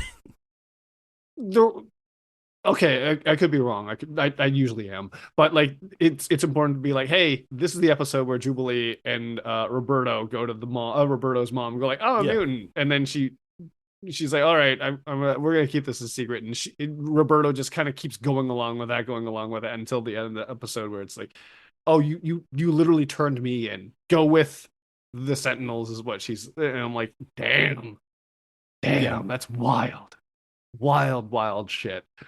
It's crazy. This is such a great episode, and you know it leads us into the three-parter, Tolerance's Extinction, and this is Yeah. So so fantastic. this is the good stuff here. Yeah. Basically, the Summers get to go have an adventure together and Mhm. be more unified. Because I think, yeah, basically what stops them from dying in the last episode, which was Bright Eyes, is Cable showing up and Mhm. being like, "This is how you stop these things."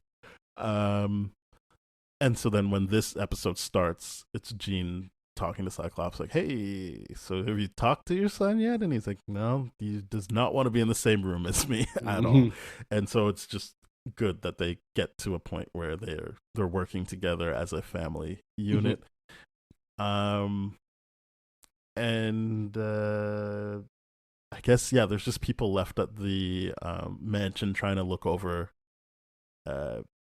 Rogue.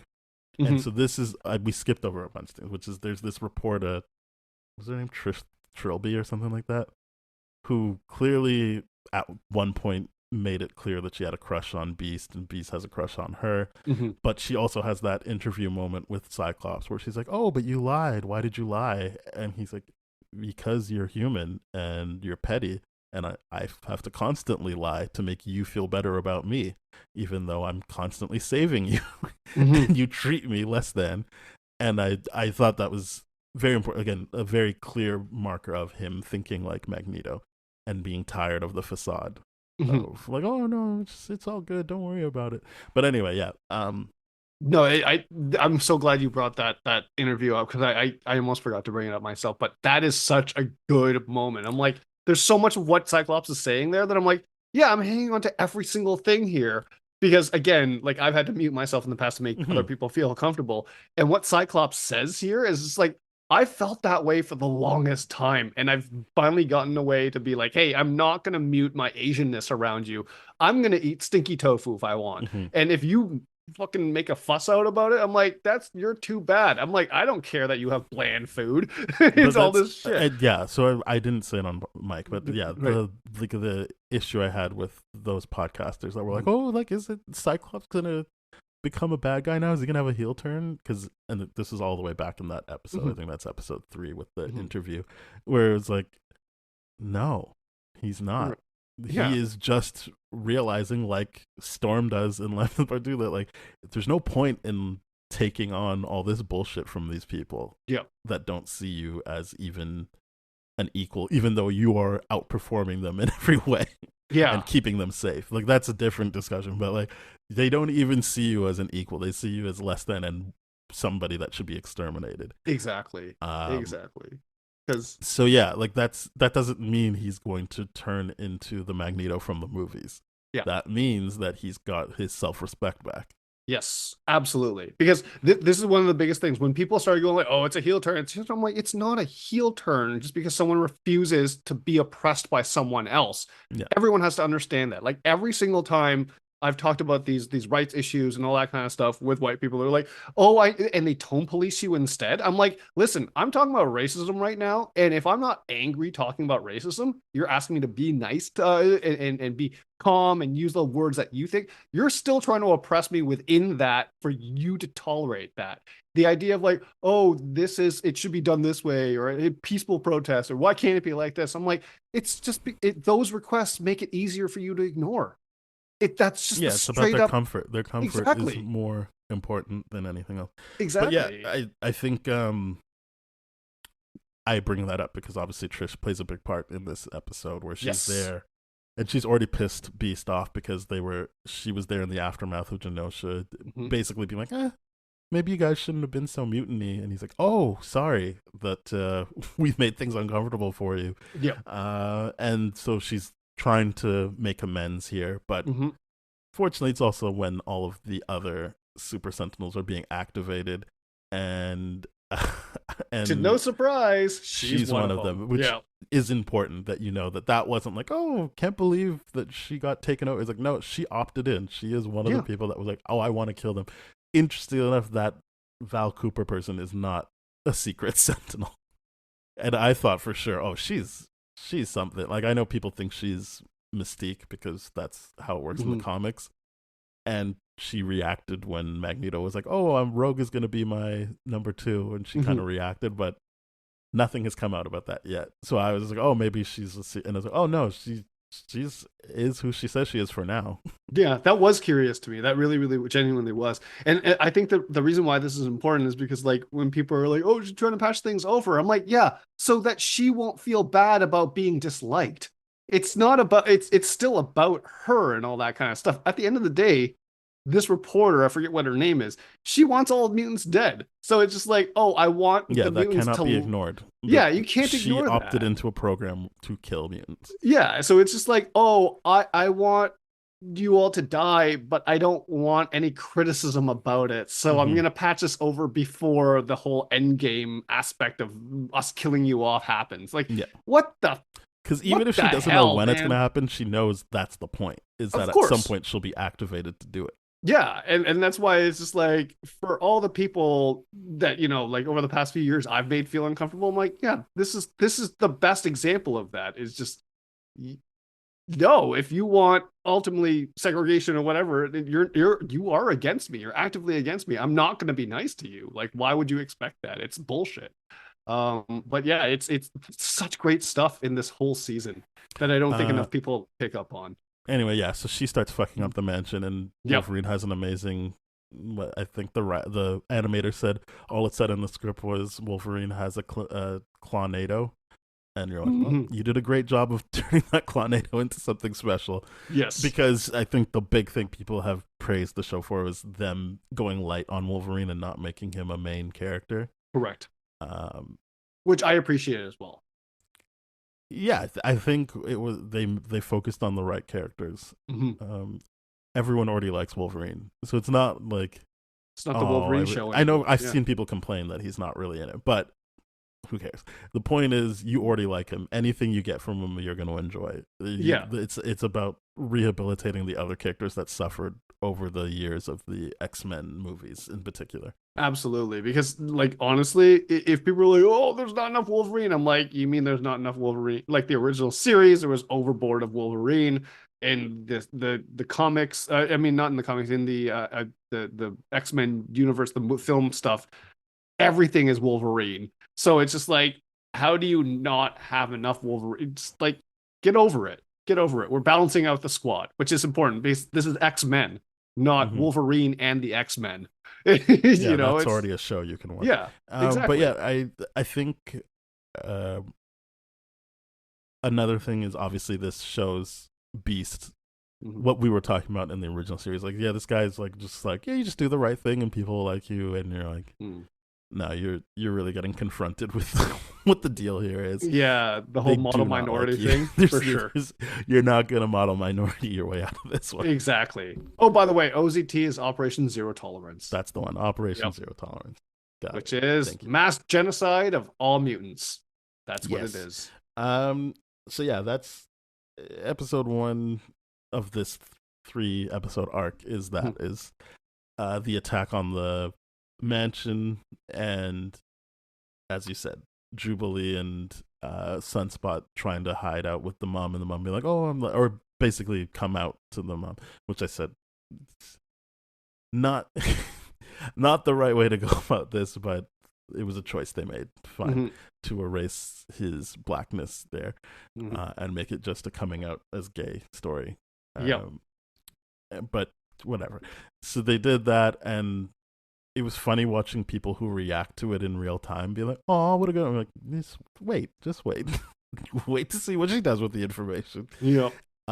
Because even if she knew, she clearly didn't give him a world where he felt comfortable talking about it. So that's Yep. not great. It's not great that she responded with, "Oh, good, yeah, I'm glad you finally came out and said it." That should have been like, "Oh, why? I wish I had made you feel comfortable saying this earlier." Yeah. It's because her response is still very much like, okay, you're still my son. Just mute this part of yourself. No, Don't. I'm not talking about that part. I'm talking about Oh. the initial part that people react Oh, to, I which see, is I her see. not being like, "Oh my god, you're a mutant." That part made people go, "Aw," but I'm like, that's still not good. Even Yeah. if that's her response, that's still not good. You don't even need to get to the point of her being like, "All right, now keep it down." Yeah, Like, be yeah, quiet yeah. about it. We already know that's how he feels because that's what he's been saying the whole season up until that point, which is, Right. let's stop putting it in their faces. He already knows to keep it down. He already, like, it's not a stretch to be like his parents probably taught him that. Yeah, it's true. It's true. It's more her being like, "Oh yeah, great, glad you finally admitted it," and it's like, well, you're the parent, so it's probably on you that he didn't say this earlier. Yeah, it's a Something's very wrong. shitty response. It's a very this is the challenge of like people are like, oh, you can tell me the truth. I'm like, but are you making it through your actions and behavior safe for people to tell you the truth? Exactly. Because it's different to be like, oh, you can tell me the truth and I'm not making it safe. That just makes it authoritarian. It's like, hey, tell me the truth or else. But in this situation, it's like, okay, clearly this kid does not feel safe telling her the truth. It's kind of like the Bobby situation in X2 where the mom's like, hey, have you tried not being a mutant or something like that? It's just But like, this is what I'm saying. Like, they already did the comfort. coming out as gay thing. And it's like, Yeah. this is a more. It's not a more important conversation. It's a different conversation that Yes. could have been had here. Yeah. Which is what happens when a kid finds out they're black. And that sounds funny until you're like, yeah, like, you as a kid, that might not be a thing that comes up. But there's going to be a teacher, there's going to be a crosser, Yep. there's going to be someone that reminds you, no, you're black, and that makes you different. Yep. And that's bad. It's Yep. going to happen. It could Yep. be a kid. It could be a kid. But what I'm saying is that is an important conversation to have, and they chose not to do it. Yeah. And they chose to make him not. And as I said, it's not even like they'd be like, well, there's no way to possibly understand how to do it. It's like, it's Carlton Banks. That's the most current for their audience members, like Yep. the Millennials group you and just stuff like that. the Yep. demographics you just said. That would be the most current or top of mind landmark for them to understand what they're trying to get at here, It is which the is that clearest money, and it's Mhm. very important that he's rich. Yes. that money isn't going to stop you from the stereotypes and the aggression you're going to face. Absolutely, absolutely. Because and people are like, "What do you mean?" I'm like, I didn't know I was Asian until like third grade. Yes, exactly. It's the idea of like everyone has to understand.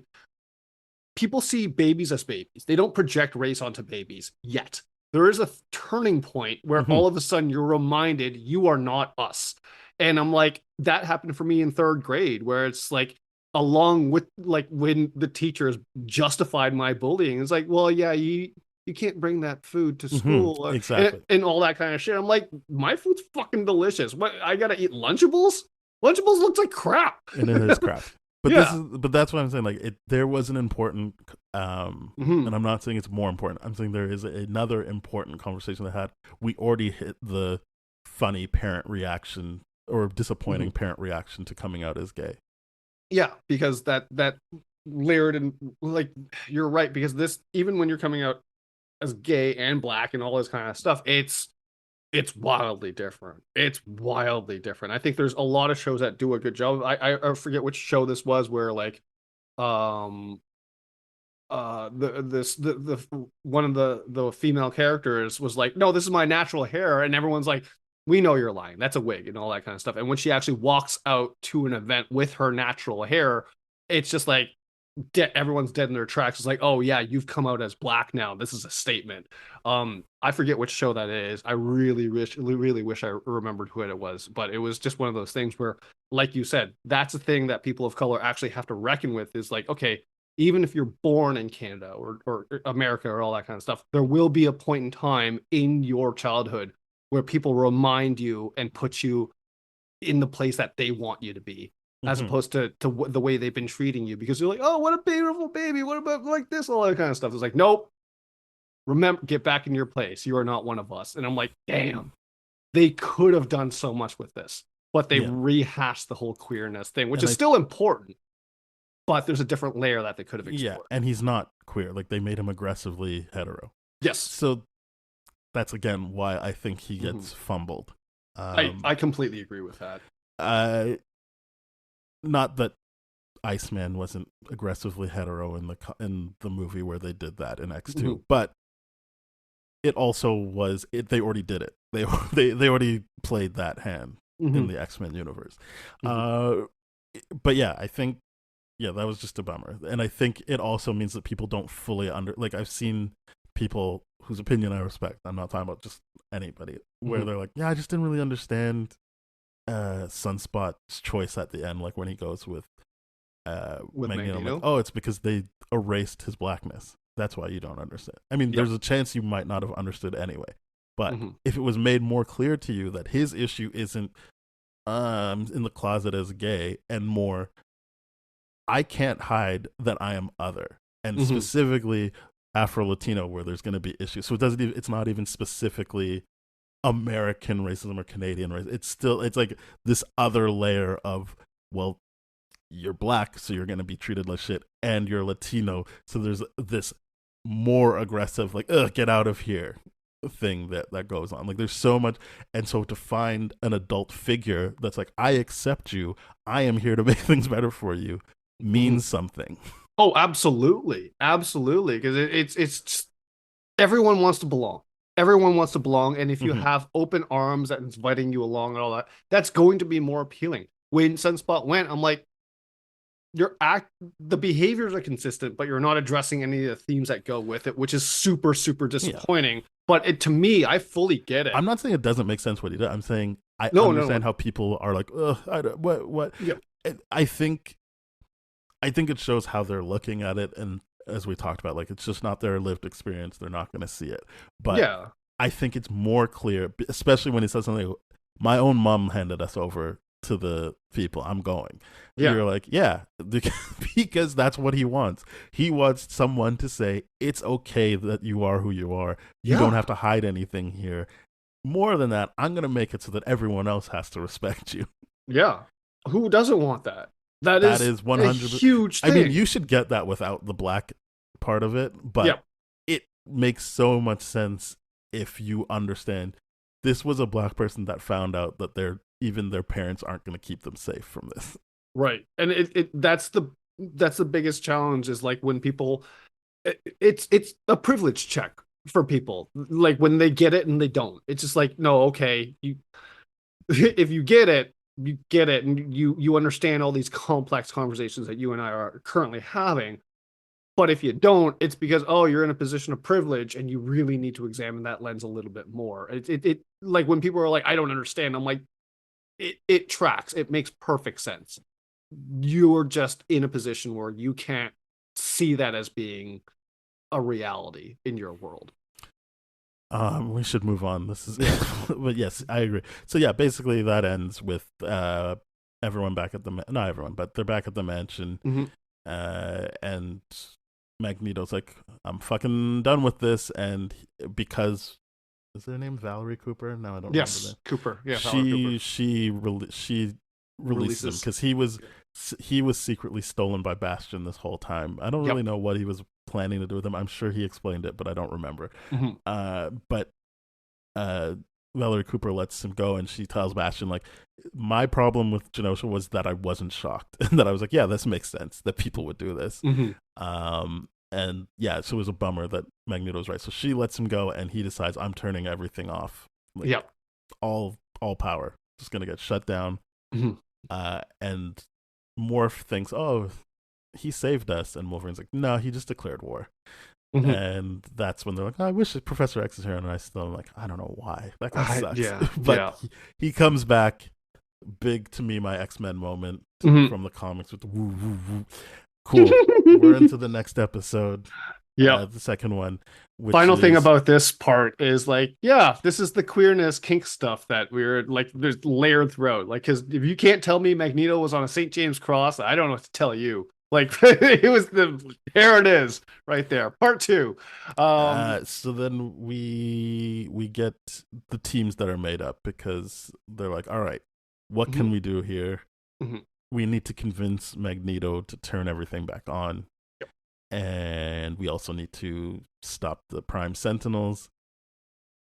One complaint I've seen that makes sense to me is, I mean, you clearly don't put Wolverine on the team that's going up against Magneto. Clearly. They That did not seems think like a that through. terrible idea. Yeah. But whatever. I mean, I understand where they wanted to get to, so it is what it is.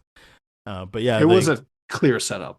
Clear setup. yes, yeah. So he goes to fight Magneto on Asteroid M, and other people go to fight the Sentinels. Beast, Storm is part of that, I'm pretty sure. Yep.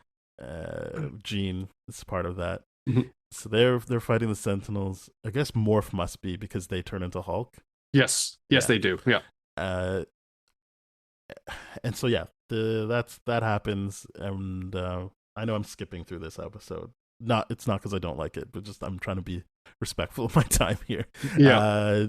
Yeah. But basically, a lot of talk is going on about like, I could just make him change his mind, and you're like, I don't want it. You should do that. That's gonna be violating a bunch of stuff there. And I do think that throughout, Cyclops is kind of like keeping his eye on Professor X, like, what's your deal here? That's what you're gonna do?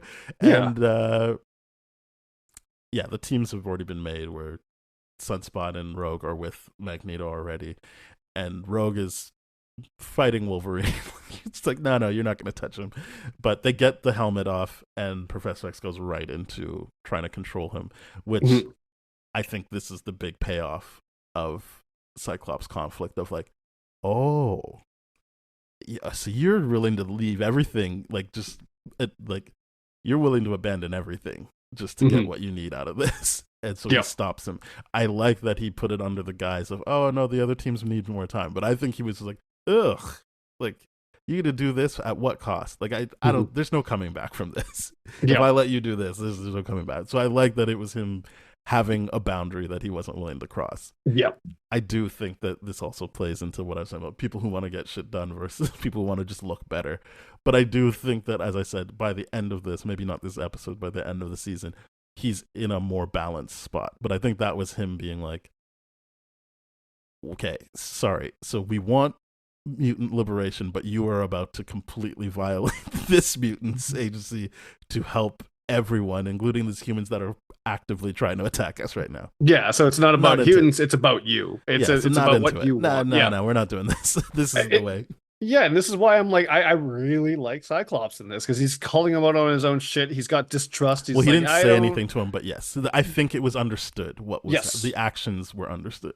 Yeah, absolutely. And one thing too, I do like these little Easter eggs that they have towards Charles Darwin and the theories of evolution, because Bastion's hideout was on the Galapagos Islands, where like that was originally done. And I'm like, these are just some great little things that they just add in here. It's really, really cool. But Really yes, cool. I think I had friends that struggled with like, but it's gonna be the end of the world. I'm like, yeah, but I also see being like, I mean, you can't really be talking all that shit and then do something like that. Yep. So I'm gonna stop you before you make a mistake you truly regret. Yeah, I think that's the big thing, right? Oh, sorry, that's not the big thing. The big thing is Wolverine's like, I'm gonna kill you, gotcha. And Yeah, Magneto's like, sure, or Hold I can up. just remove all your adamantium, yeah. and, And then- he does that. He does that, and it's wild because like not only does he do it, but the way the show ends, of like that freeze frame for a little bit, that pause in time to really let you sit with the idea of like, oh, this really went there. This is Mhm. wild. It's so cool. It's so good. It's so good. But yeah, and I like the fact that we get to part 3 and we're like, yeah, he's not dead. He's just got lost the Oh, yeah, no. adamantium and all that kind of stuff. He's healing. He's doing all that kind of stuff. It will affect his healing ability, but he's not dead. Yes. Yes. So yeah, the beginning of it is him basically where Rogue was in in the beginning of the other episode, where it's like, Yep. no, he's out of commission for this episode. Yep. And well, I guess it starts with Charles inside Magneto's head, Mhm. and he's another thing where people are like very clear, like this is very queer coded as well. Like there's the obvious stuff of like, what if I was a mutant, but just in general how they're talking to each other, and the idea that that's not how it actually happened, that's not how they revealed their powers to each other. So it's like, oh, this is Magneto like hoping for like a more civilized and intimate exchange of information as opposed to what happened, which they put at the beginning of this episode, which is they were fighting and they just were like, we gotta use our powers. Yep. But yeah, I thought that was interesting. I didn't fully understand it on my first watch, but I was just like, oh, okay, got it. Yeah, I see what's happening here. It's Xavier being like, all right, if we gave you everything that you did want, it's like, will you change your mind? Can we butter you up basically for all this kind of stuff? And I'm just like, god damn it, this is how shitty Xavier can be sometimes. Yeah. He's such a master of manipulation that I really do not trust him. I'm like, this is some revisionist ass history, and this is, oh god, he's just clearly in his mind manipulating him. And then I love when Magneto's like, this is a violation, like right away. I'm like, good, call him out on this shit. This is not right. I get that the world's like this, but at the end of the day, they've already launched the genocide plan towards mutants, and it's just like, no, they haven't yet.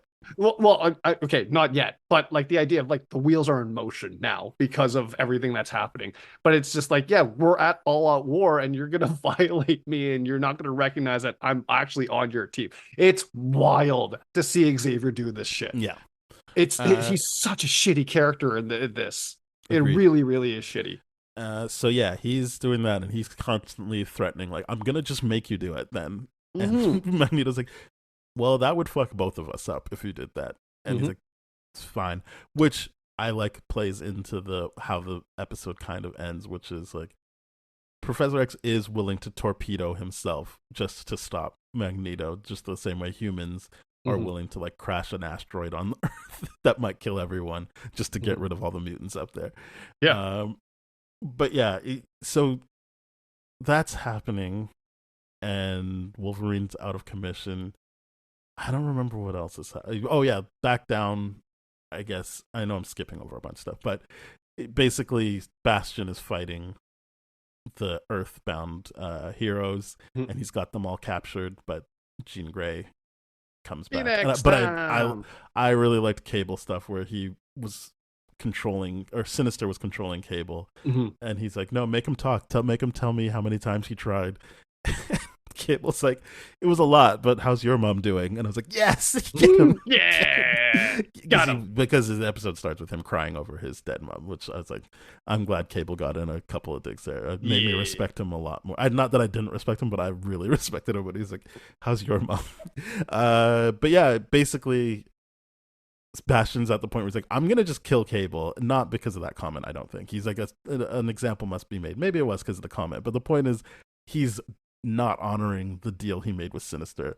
Yeah. So it's like, hey, wait a minute, this was supposed to be my prize. Like, fuck you, and I'm killing him. And that's when Phoenix comes back, and Storm is very happy, and they turn the tides again by undoing all of Sinister's work in terms of the DNA splicing he was doing. Yeah. And so he looks his age, and I love that Morph gets that moment of being like, looks the same to me, bitch. It is really, really good shit. I'm like, yeah, this is gross what Sinister is doing. He's like genuinely evil. Yes. Sinister. And I'm like, God damn, they really they have not explored that character enough. It's just wild to be like, yeah, he fucked over his own kind too. He did this. He's genuine evil. But yeah, then we see Iron Man, which makes sense. He did sign the Sokovia Accords, and Captain America with President Kelly. And you're like, yeah, like someone pointed this out. I think Fantastic Frankie on Instagram and stuff.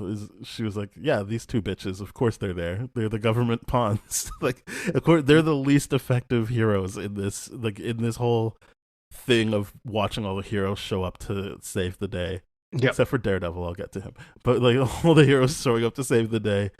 Yeah, they're the ones in the office being like, oh, what are we gonna do? Like the most ineffectual.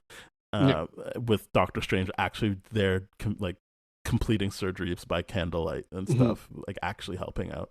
But yeah, the Daredevil thing I want to touch on was, it felt bad to me until someone gave, not until, and then someone gave me the words for it, which is like, he's beating up looters, like, and someone's like, why the fuck would you care about that as an asteroid's coming down to kill everybody? Yeah. Like, who cares if they steal a TV then get smushed to death? Like, yeah, it's like, you're just I'm like, oh, this is what people think Batman is. Yeah. Like, just punishing poor people. It's so stupid. I'm just like, I don't even know why they bothered doing that. Like, I get the making Iron Man and Captain America look a certain way, but I was like, I didn't think people thought of Daredevil that way. But it was just, I was like, oh, that doesn't sit well for these like clotheslining people. And then I saw the people went, yeah, like, why the fuck would you touch them? Who cares about? They are not the problem right now. Yeah, but my assumption is that Daredevil didn't know the full extent and just instinctually did whatever. But like, the idea there is, I 100% agree. It's like, why the world's ending? Who the fuck cares right now? Well, apparently this is a note Kevin Feige gave to one of the Spider-Man movies, but they didn't listen to him, which was like, don't show people looting. It's such a distasteful thing. It's not like, you're not doing what you think you're doing by showing people looting. And so then to show people looting and then one of your heroes beating them up was like, yeah, I wonder why Kevin Feige forgot that note, unless he completely had no control over this. But like, it is like I agree with him on that. Like, don't show people looting. Yeah. It's such a loaded thing to do. There's no point. It's unless you have the actual time and plan to actually address it, don't. Unless the movie or show is about that, then don't do exactly. Like, unless they're planning to actually address it, and just like it's not great. It's just like for the sake of a cameo, it's not great. And the one cameo, everyone else was helping or purposefully not helping, that one was like, what the fuck is this? Peter Parker, Mary Jane cameo. That's which obviously has implications, which we're probably not going to get into. But no, we're not. Yeah, but that part was, he's not dressed as a hero; he's a civilian at that point. So yeah, I know. But the idea that he's not going to actually help, he's just going to stand by helplessly. He's looking worried. He could do something. He could. He didn't. You don't know he didn't. Is what I'm saying. You don't know. This was showing people being inactive in their suits and inactive, or people purposefully hurting people that aren't the problem, versus someone looking concerned and being like, oh shit, what should I do? I did love the Black Panther that's the other thing people didn't stuff. like. They're like, oh, that's T'Chaka, not T'Challa. And I was like, well, there was two separate Black Panthers, but it's the whole everyone being like, "Oh, you're so mad that Chadwick Boseman died, and you won't let T'Challa be a thing." I'm like, No, it's from a timeline perspective. This is more accurate. they're saying in the Fantastic Four show, which takes place at the same time, it's T'Challa, not T'Chaka. Oh, But that's such a small thing to pick but on. people are like, there's two distinct. There's a gray one and a black one, like of the Panthers. Right. So the T'Chaka that speaks isn't necessarily the T'Challa you saw standing next to what looked like Okoye. Right. So it doesn't mean that they got, but everyone was like, this show sucks because they keep trying to erase T'Challa. I'm like, I don't like. I guess that shows how much of a not Black Panther fan I am. I guess because I'm like, it's a mantle. I feel like that's built into the point of that character is that it's a mantle. And yeah, I like T'Challa as played by Chadwick Boseman, but like, I'm aware that we've seen T'Chaka be one in his movies, and Shuri is one now. So like, I don't really see that as like a erasure. Yeah, like, and Shuri T'Challa's not always Black Panther. That's just the thing. Yeah, and Shuri's the Black Panther now. It is a mantle. It is the leader of the people. It's just like that's what it is. It's a symbol. Yeah. I'm like this. Anyway, whatever. I saw a lot of people being like really angry and being like, "I'm glad you got fired, Bo DeMayo." I'm like, no, what? I don't think that's what you should be. That's not the reason you should be glad he's fired.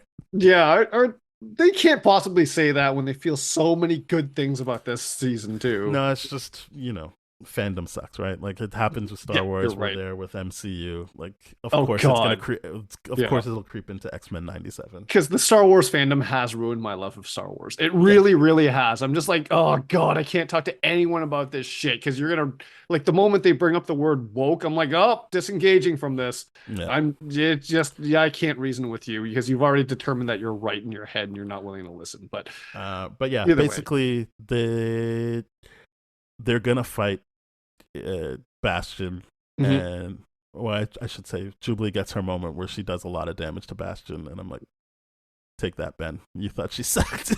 I still think she sucks, to be perfectly honest. Terrible. I still think she sucks. Why? Because she wasn't the thing that took him out. She was just effective at fighting. That doesn't make sense that she would be it's just showing that I she's know on it the same doesn't. level. She's kind of there. I mean, like here's because like in the video game episodes, like, oh yeah, we can fly now. Here's what you're gonna do, and I'm like, okay, I thought we were gonna get a moment where she figures that out towards the end of the season. It didn't happen. Fine, whatever. But it's just like her powers are still just like fireworks, and I'm like, god damn it. No, that's a bad, I think a bad take. I'll say it's a bad take of yours. You have very few, but that's a bad take. Hey, I feel what I feel, but I'm just like, all right, well, because Cyclops is so overpowered in this. It's just like, oh, his optic blast, his ability to do this, and like everything that they're doing to write Cyclops' character is just so good here that I'm like, they really expand on it. He does all that, and Bastion keeps coming back. So why would Jubilee be the person that he can't come back from? I get it, but like it's just like, okay, cool. Jubilee has a little bit more animation. She's not just breaking VCRs anymore. I get it. That's cool. She's leveled up. It's just still fireworks though. As far as I'm concerned. All right. Well, let's move on. I'm hard to please. I'm hard to please when it comes to this. But yeah, let's move on because I don't want to shit on Jubilee any more than I have to. Yeah. But yeah.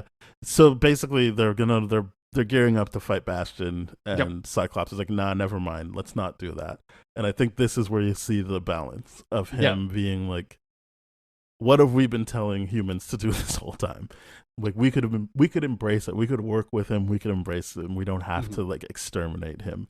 And I think people got mad that Storm agreed with that, but I'm like, that seems right up Storm's alley of being able to actually assess what's happening, and do the right thing. But yeah, I don't think it was going to work. But Bastion is kind of like, yeah, you see, the problem with your point that you're trying to make is they are literally sending nukes at us right now, so that will kill them, and they're still willing to do this. So not really going to work out for you guys. All right, bye. It's weirdly timed, but I do like that. Yeah, his behavior is a good clear balance between Xavier and Magneto at this point in time, where it's like we got to reason with him. Because the point is like not to exterminate the other. It's to Yes. make sure everyone gets along.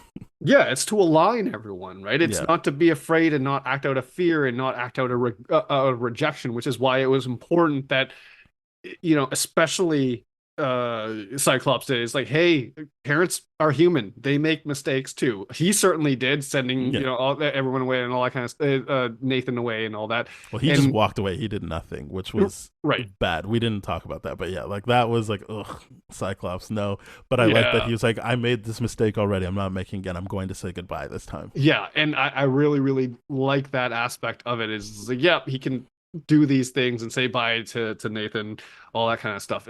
But it's, yeah, it's it is poorly timed. Where it's like, we're gonna reason with you while they're shooting the nukes. It's like, what is the Magneto protocol? Oh, they're gonna nuke us. That's what they're gonna do. Hmm. Great, and then that's gonna cause an end extinction level threat. Like, it's a mutually self-assured destruction is what it is. Because yeah, guess what? That lands back down, and we have another like dust thing that comes up, the thing that theoretically killed the dinosaurs and all that kind of stuff. They're willing to kill us and take themselves out at the same time. Hmm. Poorly timed, but his behaviors, man, they it's a good balance between the two. I think I'm looking forward to seeing more of Cyclops in the future. I genuinely am now. I'm a Cyclops fan. After this season. Yeah, basically that happens, and then they have to figure out how to make sure to knock the asteroid off the course of destroying everything on Earth, and that's where we see all the cameos that we were talking about. Yep. And they do it, but also get pulled through time. Yeah, Magneto regains consciousness. He's like, all right, yeah, I'm gonna pull this thing into space. I'm not gonna destroy everything and all that kind of stuff. Well, yeah, I think what's his face, Charles, reminds him like, Rogue is still alive. Your kids are still alive. You might want to live up to like their high estimation of you. Yeah, and it's a and weird your thing. high estimation of yourself. Like you also thought that you could be something different than what you are right now. And exactly. So I think it was a good way of threading everything together, which is he took himself out of it. Professor X took himself out of. I mean, I think he's crossing a line, but the conversation is still not do it for me, buddy. It's like, all right, look, there's the woman you love. You've got 3 kids that they're represented here, and then there's you. Like, remember what you used to talk about. Yeah, be the person you say you are. Yeah. As opposed to what you're displaying right now. And I think that is the most rational thing that Xavier could have done in this situation, despite the fact that Xavier clearly just glosses over the fact that it's like, yeah, I abandoned Legion. We don't talk about him. Yeah. This is why I'm like, Xavier's so shitty. He's like, not a fan of him. What the hell? It's so bad sometimes with Xavier, but yeah, I guess it is what it is. So he gets them to turn things back, but they all get pulled through time, with some of them being in the future. Yeah, with I think that's supposed to. Yeah, well, they get to see Nathan young as a kid, Nathan. so they'll probably be able to raise him, Cyclops and Jean. That'll be nice for them. And then there's people in the past like Magneto, Rogue, Nightcrawler with a young Apocalypse. No Wolverine to be found. And then there's the present day where Apocalypse. I'm assuming it's present day where Forge has the board and he's like, oh, what are we gonna do? And Bishop shows up and he's like, don't worry, this isn't our first rodeo. We can work together. Let's be friends and find the X-Men. And then there's the mid-credit scene where we finally get the answer as to how Gambit will come back, and Apocalypse is going to use him as the Horseman of Death. Yep. So that's X-Men 97. That's going to be brutal for Rogue. Rogue's going to have some great story points in for the second season based on that. It's just, that's 97. It's a wild ride. How much complex stuff they packed into this. It moves so fast if you're not able to pay attention to it properly. It's wildly good. Wildly good. It's a very good show. Yeah. Let's rate it.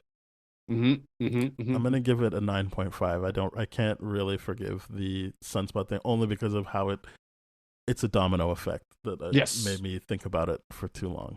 Yeah, I'm at a 9 because of the Sunspot thing. really, really, it is just, it's so good. But then the Sunspot thing is just like, why is this so inconsistent with the rest of what you're doing?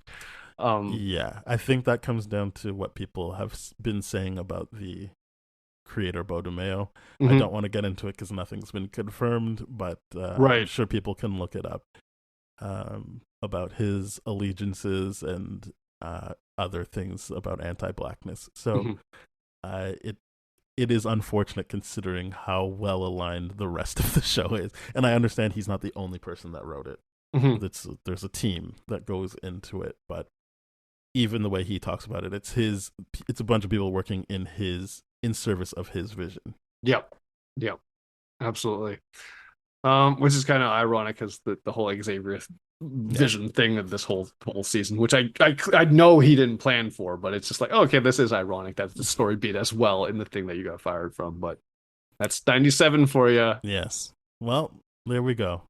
We did it. Thank you very much for listening, everybody. Mhm. We're part of the That Shelf Podcast Network with other great shows like Bad Gay Movies, Contra Zoom Pod, Springfield Googleplex. So please go to thatshelf.com. You'll find those shows, our show, and more shows. You can also listen to older shows of our show by going to tdfeverything.com/spoiledrotten or going to any podcast platform of your choice. Rate, review, subscribe, share, follow, do all of that stuff. And you can get in touch with us. We are at TDF Spoiled on Twitter, Threads, and Instagram. If you want to email us, you can email spoiledpodcast@gmail.com. All right. Thank you very much. We'll be back. Cheers.